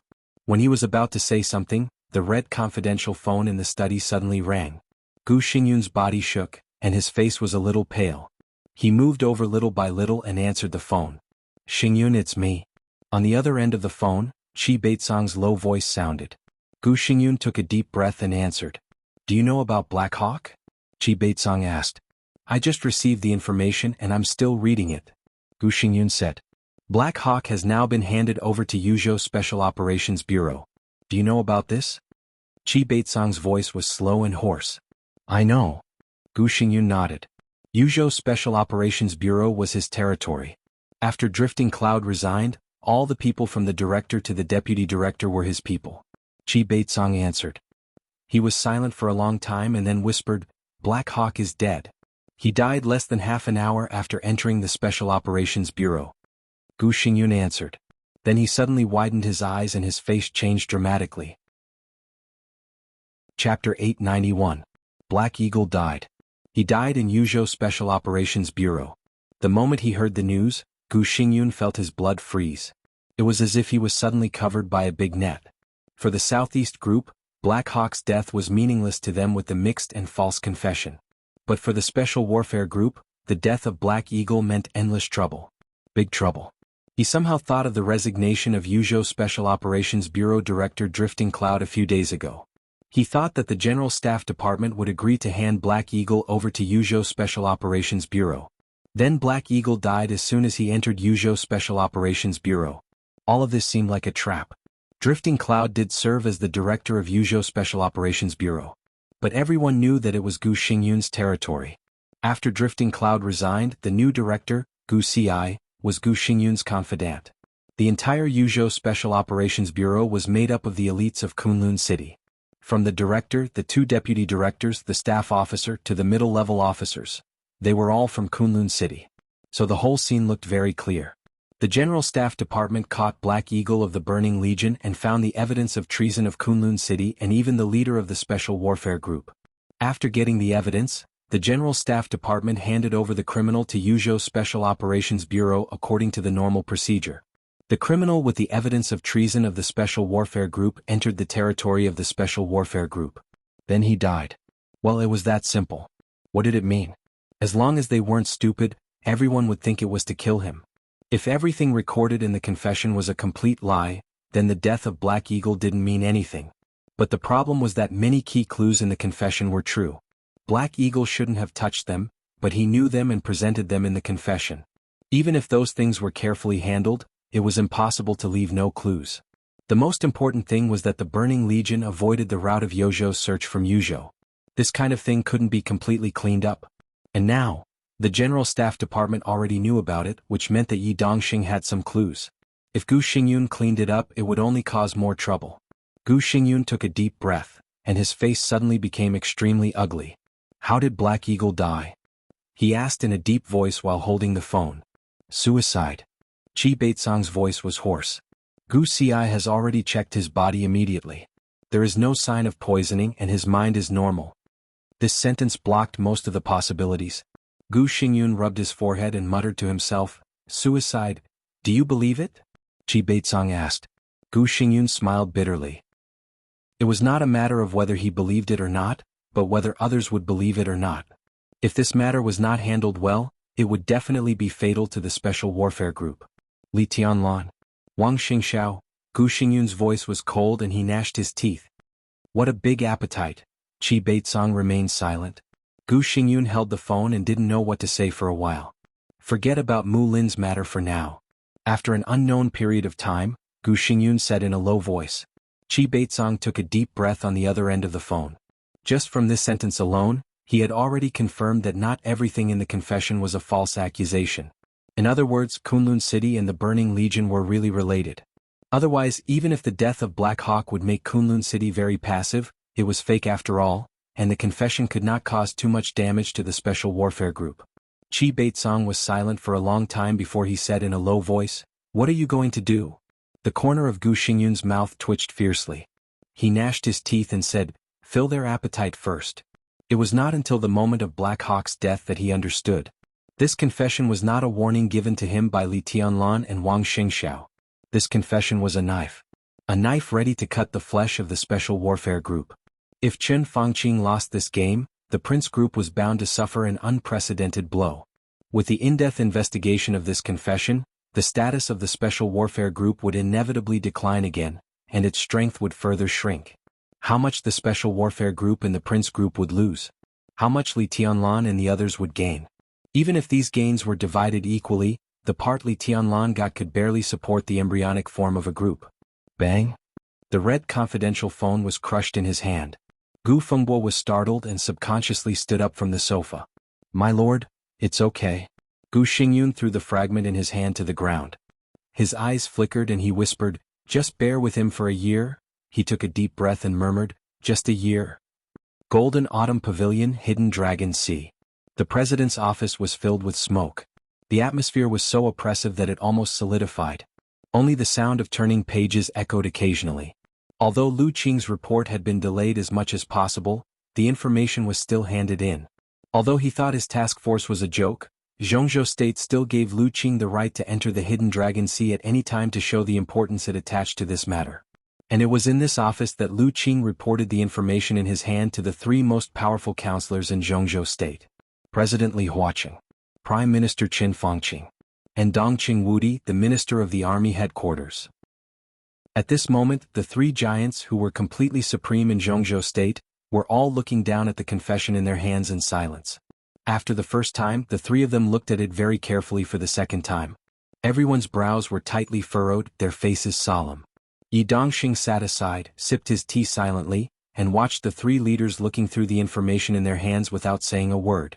He came a little later than Lu Qing, but he reported the same thing. As an insider, he was also asked to stay. In the crisp sound of the lighter, Dongqing Wudi lit another cigarette and took a deep breath. Yi Dongxing observed them calmly. As the president, Li Huaqing's emotional ups and downs were the most obvious. The confession was detailed and reasonable, and the logic was extremely clear. Yi Dongxing could clearly feel his anger. But besides the anger, he also had some doubts. It seemed that he didn't believe the content of the information. At least he didn't believe all of it. Qin Fangqing was also reading the information. It was said that he fainted outside in the morning and suffered some flesh injuries when he met with Li Tianlan. At this time, the death of the chairman of Haoyue Group was already a hot topic. In one morning, Qin Fangqing lost his daughter, nephew and granddaughter. The huge blow made him unable to recover at all. At this time he sat here absent-mindedly. Although he also maintained anger, he was more worried and resentful. Yi Dongxing smiled silently. The information in his hand was submitted at the perfect time. The academics had parted ways with the Prince Group. At this time, Qin Fangqing's most powerful ally, the Special Warfare Group, was in trouble. The next counterattack could be completely focused on the Prince Group. That was probably why Qin Fangqing was worried. He looked at Dongqing Wudi. Dongqing Wudi was calm and expressionless, without any emotion. Yi Dongxing slowly lowered his head, took out a cigarette and lit it. "What do you think?" In a somewhat ethereal voice, Li Huaqing suddenly raised his head and waved the confession in his hand. He didn't ask Dongqing Wudi, nor did he ask Qin Fangqing. Instead he looked directly at Yi Dongxing. Yi Dongxing was a little surprised, but then he understood. He could be said to be the first person to come into contact with this confession. At this time, of course, it was reasonable for the president to ask his opinion. "That photo doesn't prove anything," Yi Dongxing said with a smile. Li Huaqing subconsciously narrowed his eyes. Qin Fangqing raised his eyebrows in surprise. There was only one photo. It was the one where Qi Beizong and Black Hawk met. In fact, as soon as I got the photo, I had already asked the ministry to do an identification. The identification result is very clear. The photo is fake, something that has been synthesized. Yi Dongxing said lightly, "We can't be sure if Black Hawk has met with Minister Qi, but at least there is no proof in the confession." Li Huaqing's body seemed to be a little relaxed. He said calmly, "You mean this confession is not credible?" "Not really." Yi Dongxing's response was concise and powerful. He paused and continued, "But it is not low. Make it clear." Qin Fangqing said slowly. His headache was getting worse recently. "There are many things in the confession that can't be confirmed for the time being. You need to talk to His Highness Gu Xingyun about this to see what the problem is. But there are some things that the comrades of the Military Intelligence Bureau of the Ministry of Intelligence have launched a preliminary investigation. One thing is certain. When the Burning Legion attacked Yuzhou, someone in the Special Warfare Group did provide them with convenience during the evacuation. This clue is very important. At present, we have secretly controlled several key figures." Yi Dongxing said slowly, "It's just that this case is very sensitive. After knowing this, I have temporarily stopped the investigation. If I continue to investigate, no one knows who will be involved. I hope the Parliament can give me enough authorization and trust, or we can pretend that we don't know that someone in the Special Warfare Group committed treason." Hearing this, not only Qin Fangqing but also Li Huaqing had no way out. He opened his mouth and glanced at Dongqing Wudi. Dongqing Wudi's expression was calm. "Pretend that we don't know? Are we going to let the vermin continue to destroy the good situation?" Investigate, we must investigate. No matter who is involved, we must investigate to the end. The corner of Qin Fangqing's mouth twitched and he did not speak. Li Huaqing's face was as calm as water. He nodded slowly and said, I agree with Minister Dongqing. We must investigate and we must investigate it strictly. I need the formal authorization of the parliament. Yi Dongxing said without looking at Qin Fangqing. Li Huaqing nodded and gestured to Dongqing Wudi. Okay. Dongqing Wudi said slowly, from now on, a special task force will be set up to investigate the problems of the Special Warfare Group. I will be the team leader and you will be the standing director. You can mobilize the personnel of the Military Intelligence Bureau, the Ministry of Security, the Police Department, various troops, and the Special Operations Bureau everywhere to join the task force. My only requirement is to be fast. We must find out the vermin in the Special Warfare Group as soon as possible. I understand. Yi Dongxing nodded and glanced at Qin Fangqing. His eyes were full of meaning. Qin Fangqing took a deep breath and rubbed his head, which seemed to be splitting with a gloomy face. He knew very well. If his daughter's death was just the revenge of Emperor Dong's palace and the Wang family of Beihai against him, then the information in front of him was the beginning of the official counterattack of the Southeast Group and the Giant Group. He had no way out. Chapter 892. Jianghu State. Even in the entire Dark World, Sai City could be said to be the most special one among all the forces with Invincible Realm experts. The Wang family of Beihai didn't need to say more. The Li family was also prosperous before it collapsed. After the breakthrough of Nirvana Sword Master Wei Kunlun, Mount Shu had been making continuous moves in the past 2 years and had a stronger and stronger ruling power in the southwest of Jianghu State. What was the Invincible Realm? Whether it was the peak of the Invincible Realm or the ordinary Invincible Realm, there was no difference in the eyes of most people in the Dark World. This realm originally represented the peak of the Dark World and the peak of personal strength. Mysterious, majestic, and irresistible. Therefore, every Invincible Realm expert would have his own sphere of influence, his own development foundation, his own right to speak, and a transcendent status that could match his realm. Sai City could be said to be Situ Tsangyue's sphere of influence. But she had almost never developed any force. As for the right to speak, Situ Tsangyue had never expressed any opinion on anything inside Jianghu State. The status of the hidden god of Jianghu State was indeed transcendent, but most of the time, Situ Tsangyue was transcendent as if she didn't exist. She would only show up occasionally when Jianghu State asked her to do something. Over time, most people in Jianghu State seemed to have forgotten Sai City. And Sai City also forgot Jianghu State. After tribulation broke through, Sai City already had 2 Invincible Realm experts. In terms of high-end strength, Sai City was the second force in Jianghu State, second only to the Wang family of Beihai. But even so, Sai City had not developed much in the past few years. This famous city of assassins in the Dark World had always maintained an absolutely aloof and indifferent attitude, as if it had no interest in the outside world. So compared with the forces with Invincible Realm experts, Sai City was the smallest even compared with the large forces in Jianghu State. It was far less than Mount Shu. It was far less than Jade Pool. Even Azura Path, which had been suppressed by Sai City these years, had a lot more people than Sai City. There were less than 800 combatants. Cooks, logistics, the families of a few combatants. There were less than 2,000 people in total. This was also the number of permanent residents in Sai City. With less than 800 combatants, it was even less than some medium-sized martial arts forces. Because of this, when the army of Snow Country made abnormal moves on the other side of Mount Taibai, Situ Tsangyue had to return to Sai City from Yuzhou and keep an eye on the situation of Snow Country. The anomaly at the border had started on the day of the lockdown, and it had been more than 24 hours since then. Snow Country mobilized 2 border legions and slowly approached Sai City. There were about 20,000 soldiers in each of the 2 legions. Immediately, some organizations in the Snow Country Special Warfare System began to join the army. So far, Sai City had not collected detailed relevant information, so it could only guard the border of Mount Taibai. The wind was biting cold. The icy wind blew the snow on Mount Taibai. Snow fluttered in the air and the world was a blur. Situ Tsangyue stood expressionlessly on a hillside, gazing at the Snow Empire military camp in the distance. This was the most typical mountainous environment. The terrain was steep and complex, and the undulating peaks were covered with snow.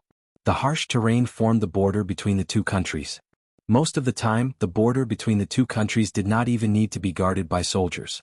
This terrain also meant that even if there was a war between Jianghu State and Snow Country, it was unlikely that there would be a large-scale battle between soldiers in this area. The snow, the peaks, and the rugged mountain roads were enough to make most infantry powerless. If this place became a battlefield, the most likely outcome would be firepower coverage or airdrop tactics. Situ Tsangyue watched all this silently. Looking at the shining light in the distant military camp, she was silent for a long time. She knew very well what the purpose of the Snow Country Army, which was separated by mountains and snow a few kilometers away, was. She also knew what Jianghu State's attitude toward this matter was.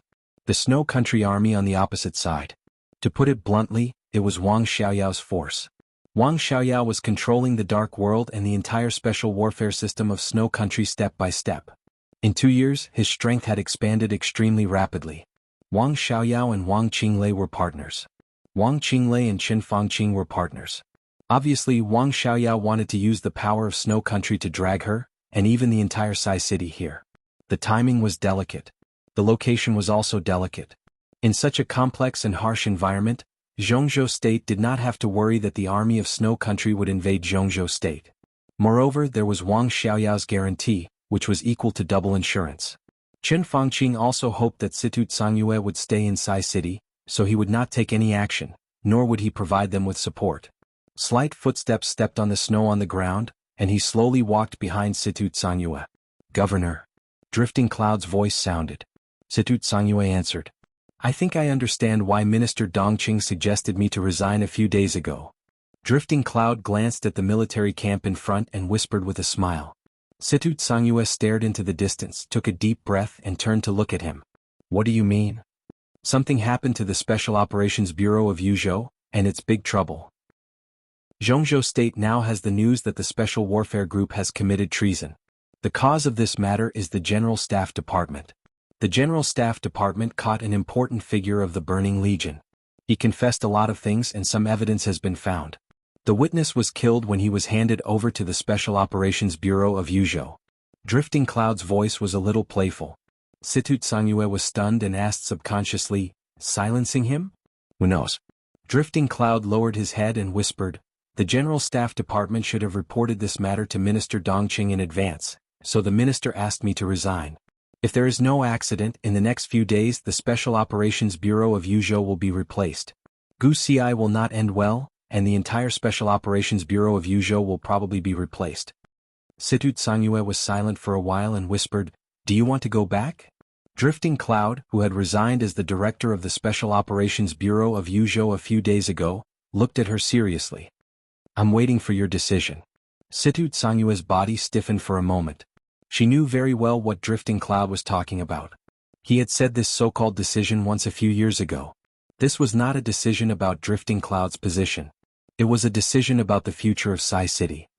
His Highness Li Tianlan's return this time is bound to start a new group. Saint told you this before and now the conditions are met. The Prince Group, the Special Warfare Group, and everything they lost can become the framework of His Highness Li Tianlan's new group. Drifting Cloud said calmly, "In this case, what role should Sai City play in the new group? Should it continue to stay in Mount Taibai, or should it have another direction?" Situ Tsangyue looked at the wind and snow in front of her. The wind and snow were messy, passing through her sight. At that moment, it seemed that many years had passed. There were few people in Sai City. But it had a super strong cohesion that most forces did not have. Situ Tsangyue was in the invincible realm. Tribulation was also in the invincible realm. Cool Breeze and Drifting Cloud were superiors of the half-step invincible realm. There were 7 superiors above the thunder-shocking realm in Sai City. There were nearly 100 assassins above the stabilization phase of the fire-flaming realm in Sai City. For today's Emperor Dong's palace, this was definitely an absolutely powerful force. It was also a force that could be digested by the current scale of Emperor Dong's palace. If Situ Tsangyue did not intend to change anything, Sai City would still be Sai City. But if Sai City wanted to change its direction and play a more important role in the new group controlled by Li Tianlan, Cool Breeze and Drifting Cloud, the other 5 thunder-shocking realm assassins of Sai City, dozens of fire-flaming realm experts, all of them could find their own positions in the new group. Situ Tsangyue lowered her head slightly and stared at the snow in front of her. The stunning sword in the 13-story building was still standing there, as if it was also staring at Situ Tsangyue. Drifting Cloud looked ahead and opened his mouth. When he was about to say something, his eyes suddenly froze. His line of sight crossed a few kilometers ahead. In the wind and snow, in front of the shining gate of the barracks, a group of about hundreds of soldiers of Snow Country roared and rushed forward for a distance. At the forefront, a tall soldier held the flag of his legion and ran for hundreds of meters. Then he inserted the flag in the snow again. In the vision of an expert, a half-step to invincible realm, Drifting Cloud clearly saw that the flagrant military flag crossed the boundary monument of Jianghu State. The flag crossed the boundary monument in a short distance. It was even less than 1 meter. But the distance of dozens of centimeters was indeed the territory of Jianghu State. Drifting Cloud's face was livid, and he suddenly raised his hand. Suddenly, a dark blue electric arc lit up in the air where the snow was fluttering. The electric arc extended for hundreds of meters in the air and finally disappeared without a trace. A burst of indistinct laughter suddenly rang out. In his sight, the soldier of Snow Country holding the Legion flag gave a thumbs up to Drifting Cloud and Situ Tsangyue, and then he pointed it down fiercely. He laughed and pulled out the flag. Once again he rushed forward for tens of meters and directly inserted the flag in the snow of Jianghu State. A ghastly cry and wolf howl came from afar. Situ Tsangyue looked at this scene expressionlessly. Bang! In the dull sound, a cannonball suddenly shot out from the small weapons base of Sai City, giving a warning. The soldiers of Snow Country took a step back, and then the ghastly cry and wolf howl became louder.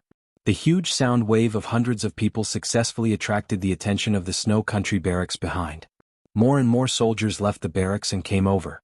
The cannonball landed on the land 5 kilometers away from the army of Snow Country, making a loud noise. The rear of the Snow Country barracks instantly lit up with bright fire. Several huge cannonballs with burning tail flames crossed the sky and headed straight for Sai City. The cannonball flew in the air and finally exploded a large amount of snow at the foot of the mountain less than 1 kilometer away from Situ Tsangyue. Drifting Cloud could even clearly feel the violent vibration of the ground. Drifting Cloud's face was livid. He gritted his teeth and spat out a swear word after a long while. F***ck. Situ Tsangyue's eyes narrowed tightly. The world seemed to be tense for a moment. A cold and awe-inspiring voice rang out in the midst of the snowstorm. Scram. The voice of the invincible realm expert spread into the mountains, through the wind and snow, and directly echoed in the barracks of Snow Country. Situ Tsangyue was responded by 2 cannonballs. The artillery roared. This time, the landing point of the artillery moved forward another 200 meters. This landing point was less than 100 meters away from the real edge of Sai City. F***ck Governor Qing Feng and I will kill our way over. Drifting Cloud suddenly took a step forward. No matter how calm he was, he couldn't stand this kind of provocation. In the past 20 years, Sai City had indeed stood aloof from the world, but who really dared to provoke them? Drifting Cloud couldn't stand this kind of arrogance. Don't be impulsive. Situ Tsangyue shook her head. They just want us to rush over. Sai City is afraid of them? Drifting Cloud sneered and said, they are just clowns. How many people in Snow Country can be a match for Qing Feng and me? There may not be many individuals, but there is an army in front of us. Even if we can beat them back, their artillery is enough to destroy Sai City. Besides, they can withdraw from the national border at any time. If there is a dispute at that time, it is tantamount to making trouble for Tianlan. Situ Tsangyue said calmly, ignore them. As long as I'm still here, they won't dare to act rashly. Since Tianlan has come out, we don't need to worry about the outside world. If they want to delay, let them. Drifting Cloud looked at the barracks opposite with a cold expression and said nothing. There were more and more soldiers of Snow Country in front of the military flag. A large number of soldiers of Snow Country stood blatantly on the land of Jianghu State, shouting and swearing. The language of Snow Country was mixed with English and a few words of poor Chinese. They were laughing and joking, but the content was full of the most vicious curses. Bitch, whore, all kinds of obscenities came along with the wind and snow. Situ Tsangyue took a deep breath, and her expression became colder. She quietly clenched her fists. Buzz. The startling sword, which had been standing in front of Situ Tsangyue, suddenly trembled and made a buzz. The sound was with clear excitement and desire. Boom. Another row of cannonballs came from the barracks of Snow Country.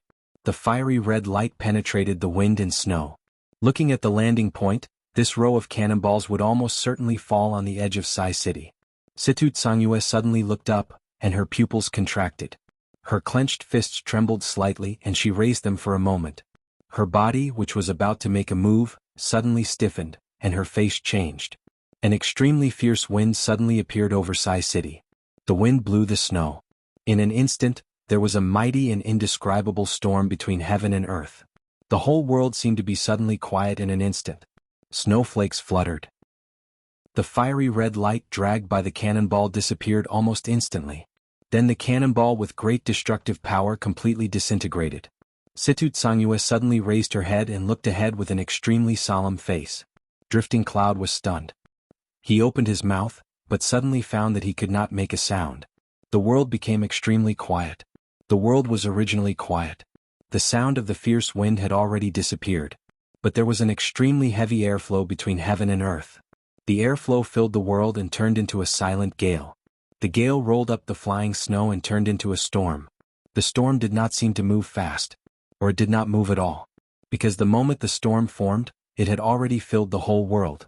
The crazy dancing snowflakes filled the sky, filled the valley and occupied everything in sight. The silent wind. The flying blood. They covered the sky and covered the earth as they spun. Everything in Sai City was surrounded by the storm. Neither Situ Tsangyue nor Drifting Cloud could see the beginning or the end of the storm. Only the startling sword continued to vibrate, producing sword chimes one after another. Situ Tsangyue raised her head and looked at the swirling wind and snow in front of her, as if she was looking at a rotating world. Everywhere she looked, there was a vast expanse of white. There was no sound. In the state of extreme silence, the swirling snowflakes that filled the world seemed to gradually change color. The color deepened little by little and gradually faded. It seemed to be a light pink, then turned into a slight red, and finally became an extremely dazzling scarlet. All the snowflakes turned into a shocking red. The strong smell of blood rose on the extremely quiet Blood Mountain, which was extremely strange. Abruptly, the storm, which seemed to have been dyed red by blood, seemed to stop rotating. The speed of the storm was getting slower and slower. In the light footsteps, a figure passed through the storm and walked to Situ Tsangyue. He carried a soldier of Snow Country who had fainted in his hand and said with a smile, "Aunt Situ, long time no see." Chapter 893. Situ Tsangyue stared blankly at the figure coming out of the storm. The bloody storm between heaven and earth had solidified. His pace was neither fast nor slow. As if nothing had happened, he did it as if it were light and understated. This was an indescribable casualness and indifference. She heard him call her Aunt Situ. That face was still so familiar. But in Situ Tsangyue's heart, he seemed to be a completely different person. He might still be him. But in more than 2 years, whether it was spirit, mentality, or martial arts, he seemed to have transformed and sublimated to another level. "Tianlan," she called out subconsciously. Li Tianlan nodded and threw the soldier of Snow Country to the ground. The soldier was majestic and burly, wearing a neat military uniform. Judging from his rank, he was a general. At this time he was lying on the ground like a dead pig, silent. Li Tianlan looked down at him and fell silent. He didn't speak. The world became dead silent in an instant. The indescribable bloody storm seemed to be slowing down.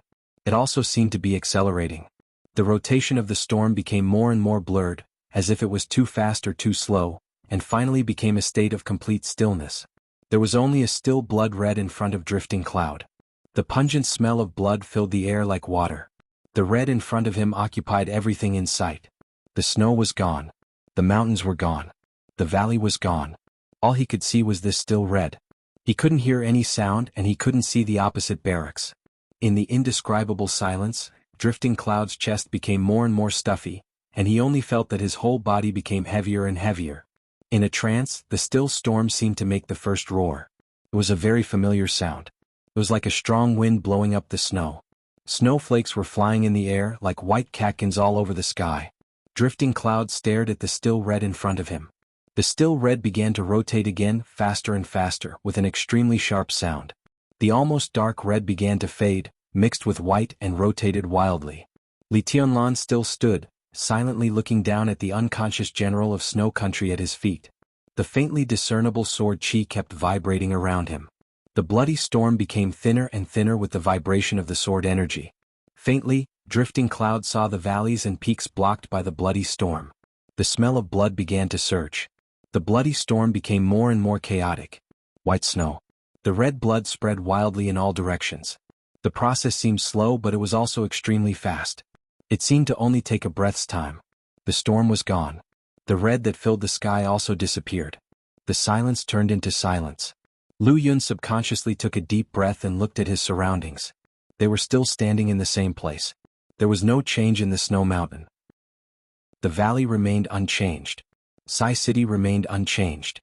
Lu Yun looked at everything that was familiar to him and his eyes suddenly froze. An incomprehensible emotion arose in his eyes, and it transformed into astonishment, shock, absurdity, and finally a wisp of indescribable terror.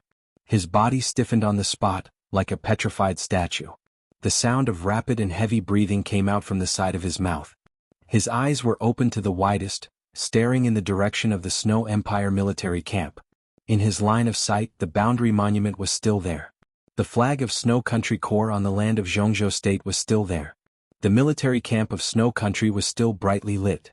Lu Yun recalled the blood-colored storm. He had thought that after the storm he would see countless corpses, a large scene of suffering and Li Tianlan's current strength. But, no, there was nothing. He didn't see the corpses or the wounded. It was quiet on Mount Taibai. Everything in sight was white snow. No corpses, no wounded, no army, no army, no army. The military camp of Snow Country was still there. But in that quiet storm, all the creatures in the Snow Empire's military camp had completely disappeared. It was as if they had never existed. Lu Yun opened his mouth like a dying fish. All this was beyond his imagination, even if he was a superior a half-step to invincible realm. A subtle sound rang in the valley. In an instant, the sword energy that seemed to cover the world began to gather toward Li Tianlan. Li Tianlan, who had been quiet, moved and breathed out softly. Situ Tsangyue took a deep look at Li Tianlan. Compared with Lu Yun, she naturally knew the power of that sword move better. That was really tearing everything apart. At that moment, the area covered by the storm became the domain of sword energy. Pure sword energy. Countless strands of sword chi surged within the domain. Every strand of sword chi collided with other strands of sword chi countless times. The sword chi shattered into even smaller strands of sword chi. The vast sword energy completely tore the corpses of the soldiers of Snow Country, leaving no trace of their existence. No, there might still be traces, but all the blood had been covered by snow. There were 2 legions and several elites of Snow Country from the Special Warfare Agency. This kind of sword energy, as far as Situ Tsangyue knew, there seemed to be only one person who could do it. Wang Tianzong. It was Wang Tianzong before Eastern Europe. This was the power that faintly surpassed the peak of the invincible realm. But she was an invincible realm superior and could roughly feel Li Tianlan's state. Whether it was his age or his actual performance, he didn't seem to have really entered the invincible realm. So how did he do it? Situ Tsangyue quietly looked at Li Tianlan, who was motionless. She was a little relieved but also inexplicably upset. Your Highness, this, Lu Yun finally came back to his senses and stammered. Why are you here? Situ Tsangyue smiled and said, It's not urgent here. No, it's urgent. Li Tianlan shook his head. He slowly moved his arm. Crack! In an instant, the sound of countless joints vibrating came out of Li Tianlan's body. His face turned pale for a moment. In Lu Yun's sight, he clearly saw a shocking blood stain on Li Tianlan's arm. Li Tianlan's skin suddenly began to break at some point, spreading to his 5 fingers, palms, back of hands, wrists, and even to the invisible place in his sleeves. One of his arms was like broken glass, densely packed and full of cracks for a while. Situ Tsangyue's eyes suddenly froze. Li Tianlan looked at his arm expressionlessly. This was the hand that held the sword. His cracked palms slowly clenched into a fist. Fresh blood flowed down his chest and palms, falling onto the snowy ground. It was a ghastly sight. I'm fine, he said in a low voice. Situ Tsangyue did not speak. She stared at his palm and her eyes trembled slightly. The blood dripping quickly became less and less. There seemed to be a dense mist in Li Tianlan's palm. Large patches of blood and dense cracks began to become blurred in the mist. Li Tianlan's body slowly relaxed and kicked the general of Snow Country under his feet. The general groaned and opened his eyes blankly. His memory was still stuck just now. He was just ordering the artillery of the barracks to fire again when he was suddenly pulled by a hand. When he woke up, he was here. Where was this place? The general was slightly shocked and suddenly got up. He saw Li Tianlan, Situ Tsangyue, and Drifting Cloud as well as his empty and silent barracks. Where's my army? He said subconsciously and finally realized where he was. It didn't matter where he was. What mattered was who was beside him. The general's face was pale and he took a step forward subconsciously. A subtle sound was heard accompanied by screams. Countless densely packed sword chi enveloped everything around the general. He took a step forward and his body directly hit a large piece of sword energy. The sword energy went deep into his body. In an instant, his military uniform was directly dyed red with blood. The general howled wildly, and his eyes were filled with pain and fear. Name. Li Tianlan lowered his head and looked at him condescendingly. Takaf. No, the general answered in a trembling voice. Countless sword energy went deep into his body and did not seem to disappear at all. Instead, they were destroying his flesh and blood bit by bit as if they were alive. The unprepared encounter almost crushed his will at once. It's too long, I can't remember. Li Tianlan said lightly, just call him Tatev, it's Takaf. The general groaned in his heart, but his Chinese was a little bad and he was not in the mood to explain anything. His body curled up and kept trembling under the pain. Your army has crossed the boundary. Li Tianlan looked at him and said quietly. Yes, yes. General Takaf shouted. He wanted to raise his voice but his words were extremely weak. I'm willing to apologize on behalf of my army. Who do you think you are? Li Tianlan looked at him silently. Your apology is worthless. He reached out and grabbed Takaf's bloody body, pointing to the flag of Snow Country that was still stuck in the snow of Jianghu state. Did you see it? Li Tianlan asked. Yes, yes. Takaf nodded frantically. His legs gradually became wet, and a suspicious liquid flowed down his trousers. Now contact your boss. Li Tianlan's voice was low and gloomy. Before dark, there must be a person who can represent Snow Country. The president, the prime minister, your defense general, anyone. Ask him to come here, pull out your flag from the land of Jianghu state, and make a public apology. Otherwise, within half a month, I will personally put the star flag of Jianghu state in front of the gate of your capital. He paused and looked at Takaf. Do you understand? Yes, I understand. Takaf kept nodding. Li Tianlan casually threw him to the ground and said calmly, I'm here waiting for your country's apology. The drifting cloud's body trembled, and he did not dare to speak for a while. Situt Sangyue took a deep breath and suddenly laughed. At this moment she seemed to have made up her mind. Chapter 894. General Tarkov, whose full name was unknown, tremblingly took out his mobile phone. It was obvious that the general of Snow Country stationed at the border was frightened, and his voice trembled when he called his superior. Li Tianlan didn't understand Russian and didn't bother to listen to what he was talking about on the phone. He just reached out and touched the hilt of the startling sword as if saying hello. The startling sword trembled slightly, and the hilt rubbed against Li Tianlan's palm. It looked very happy. It's hard for the representatives of Snow Country to come before dark. Situt Sangyue looked at Li Tianlan and said softly. To some extent, Snow Country's bureaucracy in some aspects could be said to be the most serious in the world. The story of destroying 2 legions in a storm outside Sai City was indeed shocking enough. But Snow Country, as one of the toughest nations in the world, could hardly be completely subdued because of this. They might compromise, but Li Tianlan didn't leave any room for compromise. Li Tianlan's requirement was that before dark, the president, prime minister, or the defense general of Snow Country should apologize in person, walk to the border of Jianghu state and take their flag back. Even if the high-level individuals would be frightened by Li Tianlan, the army of Snow Country couldn't bear this kind of humiliation. It was equivalent to an outsider asking Jianghu state to make Li Huaqing, Qin Fangqing, or Dongqing Wudi apologize and pull out the flag planted by their own soldiers. This was a great humiliation. So in Situt Sangyue's view, not only before dark, the 3 giants of Snow Country might not come back at all. Even more exaggeratedly, the news wouldn't reach the ears of the 3 giants in a short time. I know. Li Tianlan said quietly. Situt Sangyue answered with some doubts. So I gave them half a month. Li Tianlan said slowly, even if I have shown enough strength, it's easy for them to focus on other places. The chaos in Beihai is close at hand. It's normal that the military camp of Snow Country doesn't retreat and the high-level officials of Snow Country don't come, because they are waiting for the end of Beihai. And the state of your sword? Situt Sangyue said calmly. He destroyed 2 legions with 1 sword strike. Even if it was an army formed by 2 groups of people, such destructive power was enough to make people feel like their guts were being torn apart. But in comparison, this sword was still inferior to the sword light that could reach tens of thousands of meters in an instant in the desert. The theory that Li Tianlan's strength was based on murderous weapons was very popular in the Dark World. So even without the 2 legions, Snow Country would still attribute this to the power of Xianyuan Feng. And in the chaotic battle in North Sea, Xianyuan Feng's energy would inevitably be consumed quickly, or even completely exhausted. Without energy, Xianyuan Feng was just an invincible godly weapon. Naturally, Li Tianlan's state was flawed. I don't care about that. Li Tianlan shook his head. Your Highness, you just said that you will wait here for the higher-ups of Snow Empire. Lu Yun tried his best to calm down. His smile was a little stiff and his voice was a little cautious. Yes.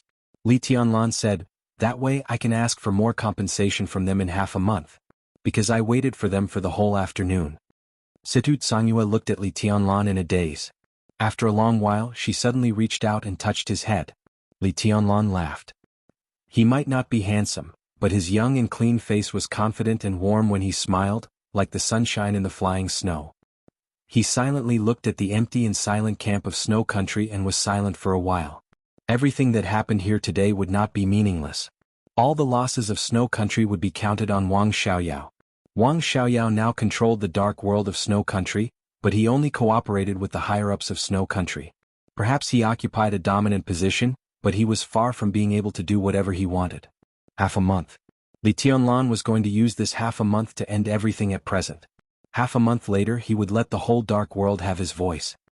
He gently tapped on the hilt of graceful sword and found that the general of Snow Country had hung up the phone and looked at him with a little nervous eyes. As a general of Snow Country, he obviously knew the situation of his country better than anyone else. So he collapsed on the snow with blood all over his body, and there was some despair in his eyes. The result? Li Tianlan said casually. Takov tried his best to smile. His smile was uglier than crying. He was promoted to the military rank last year and was not from Zhongzhou State.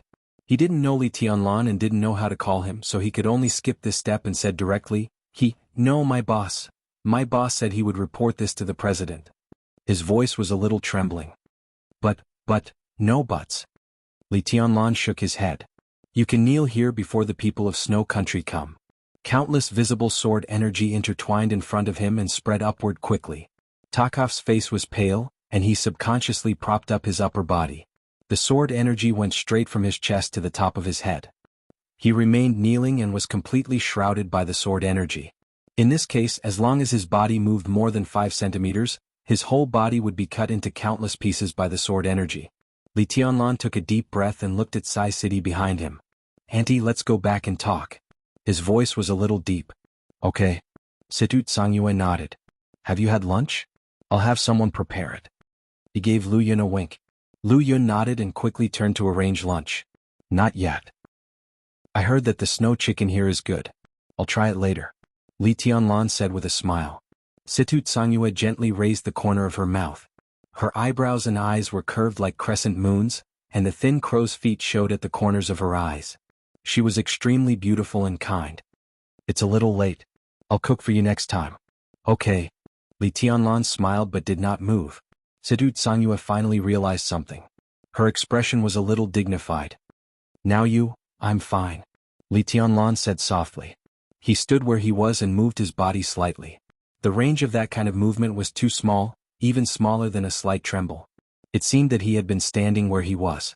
Situ Sangyue's eyes were a little worried. She suddenly said, I'll carry you on my back. No need.